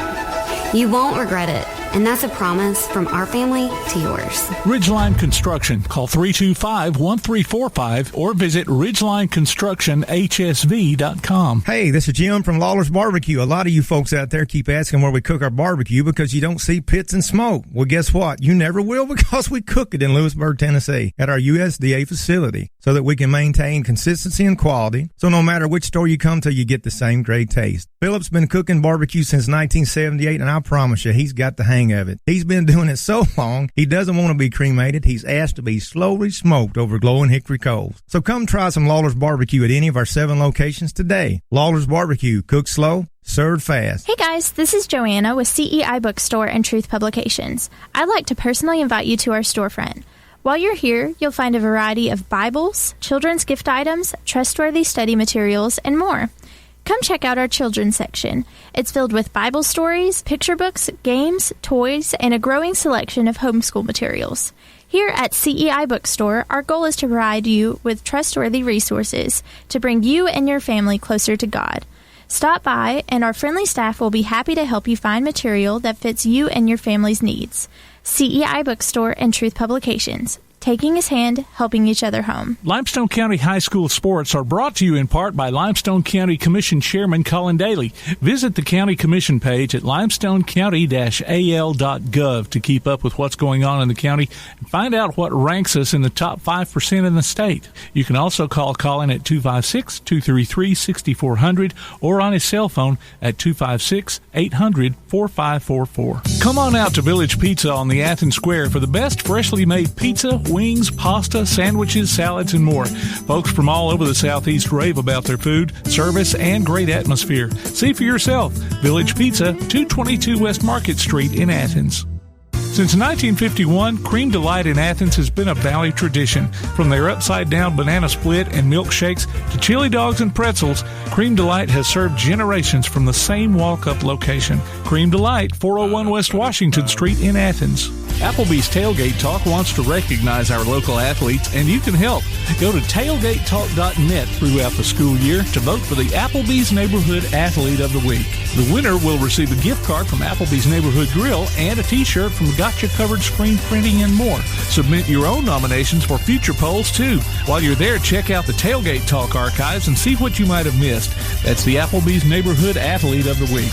Cast your vote today from Applebee's Neighborhood Grill and 1080 WKAC. Welcome back to Limestone County football right here on Play Action Sports. And I tell you, Tom, it's just been an offensive showing of East Limestone. It has. Before we get into it, we've got some scores. Show me, man. Scores brought to you by Limestone County Commission Chairman Colin Daly. Athens 27, Buckhorn 24. They've retaken the lead in the fourth quarter. Go Eagles. Clements gets their first win of the year. No, it's still fourth quarter. Oh, okay. I saw the F earlier. got a little too excited, man. Clements Colts. My wife graduated from Clements, so we were rooting for them. Clements at fourth quarter, 39, East Florence 27. Hold'em, Colts, Hold'em. Florence, here's the final. Florence beats Sparkman 42-0. Oh, wow. Yes, James Clements is in. James Clements going to have the first seed out of that Region 4. So they're definitely going to be able to host a playoff game at Madison City School Stadium.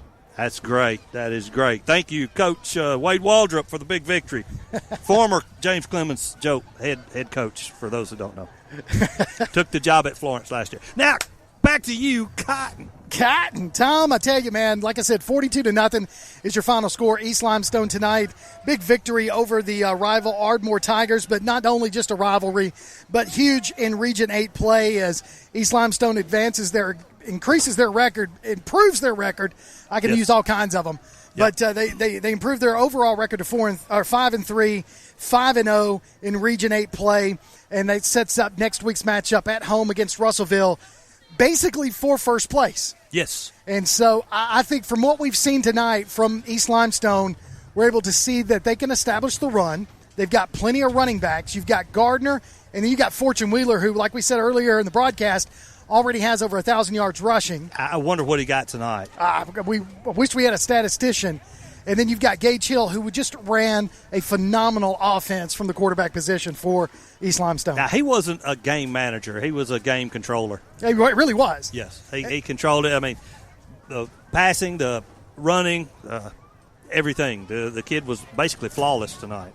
So, and just to kind of recap the ball game for you, Gage Hill started the ball game over with a 52-yard touchdown run. Yes, right in the first quarter, 11:27 into the first quarter, and then he turned around in the first quarter and hit Brown for a 76-yard touchdown pass. Yes. So then, of course, Gardner had his 14-yard touchdown run. Mason was able to get in with a 6-yard touchdown run, and then Wheeler Fortune Wheeler able to get in 2 touchdown runs tonight as well. So, total offense domination by East Limestone. Defense stepped up and was able to isolate and hold Ardmore from the strength of their game, which is the running game. Yes.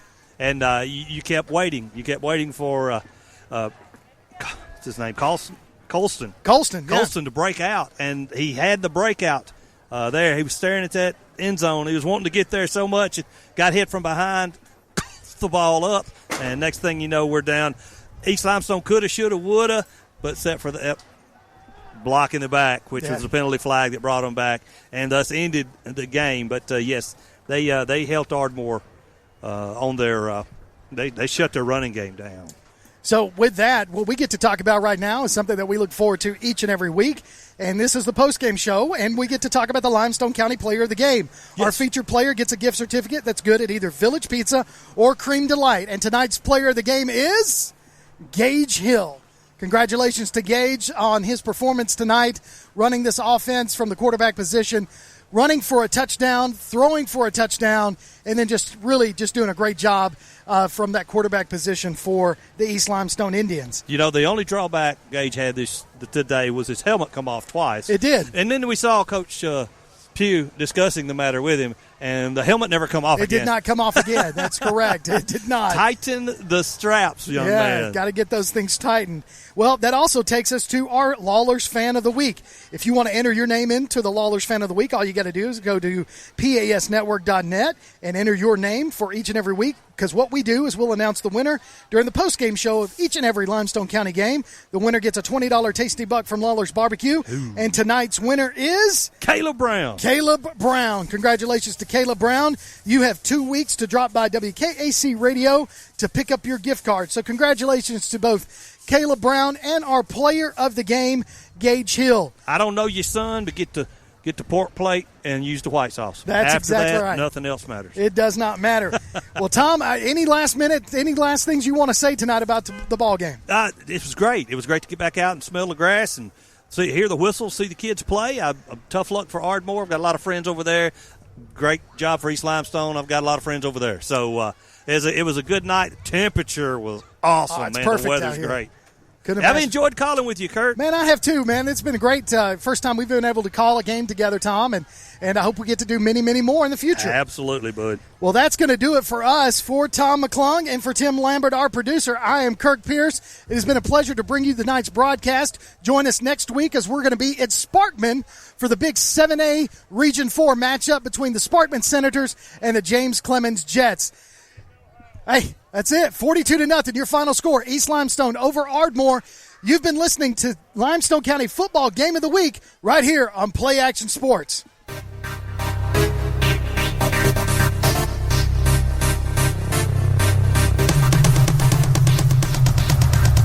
You've been listening to Limestone County High School football on the Play Action Sports Network.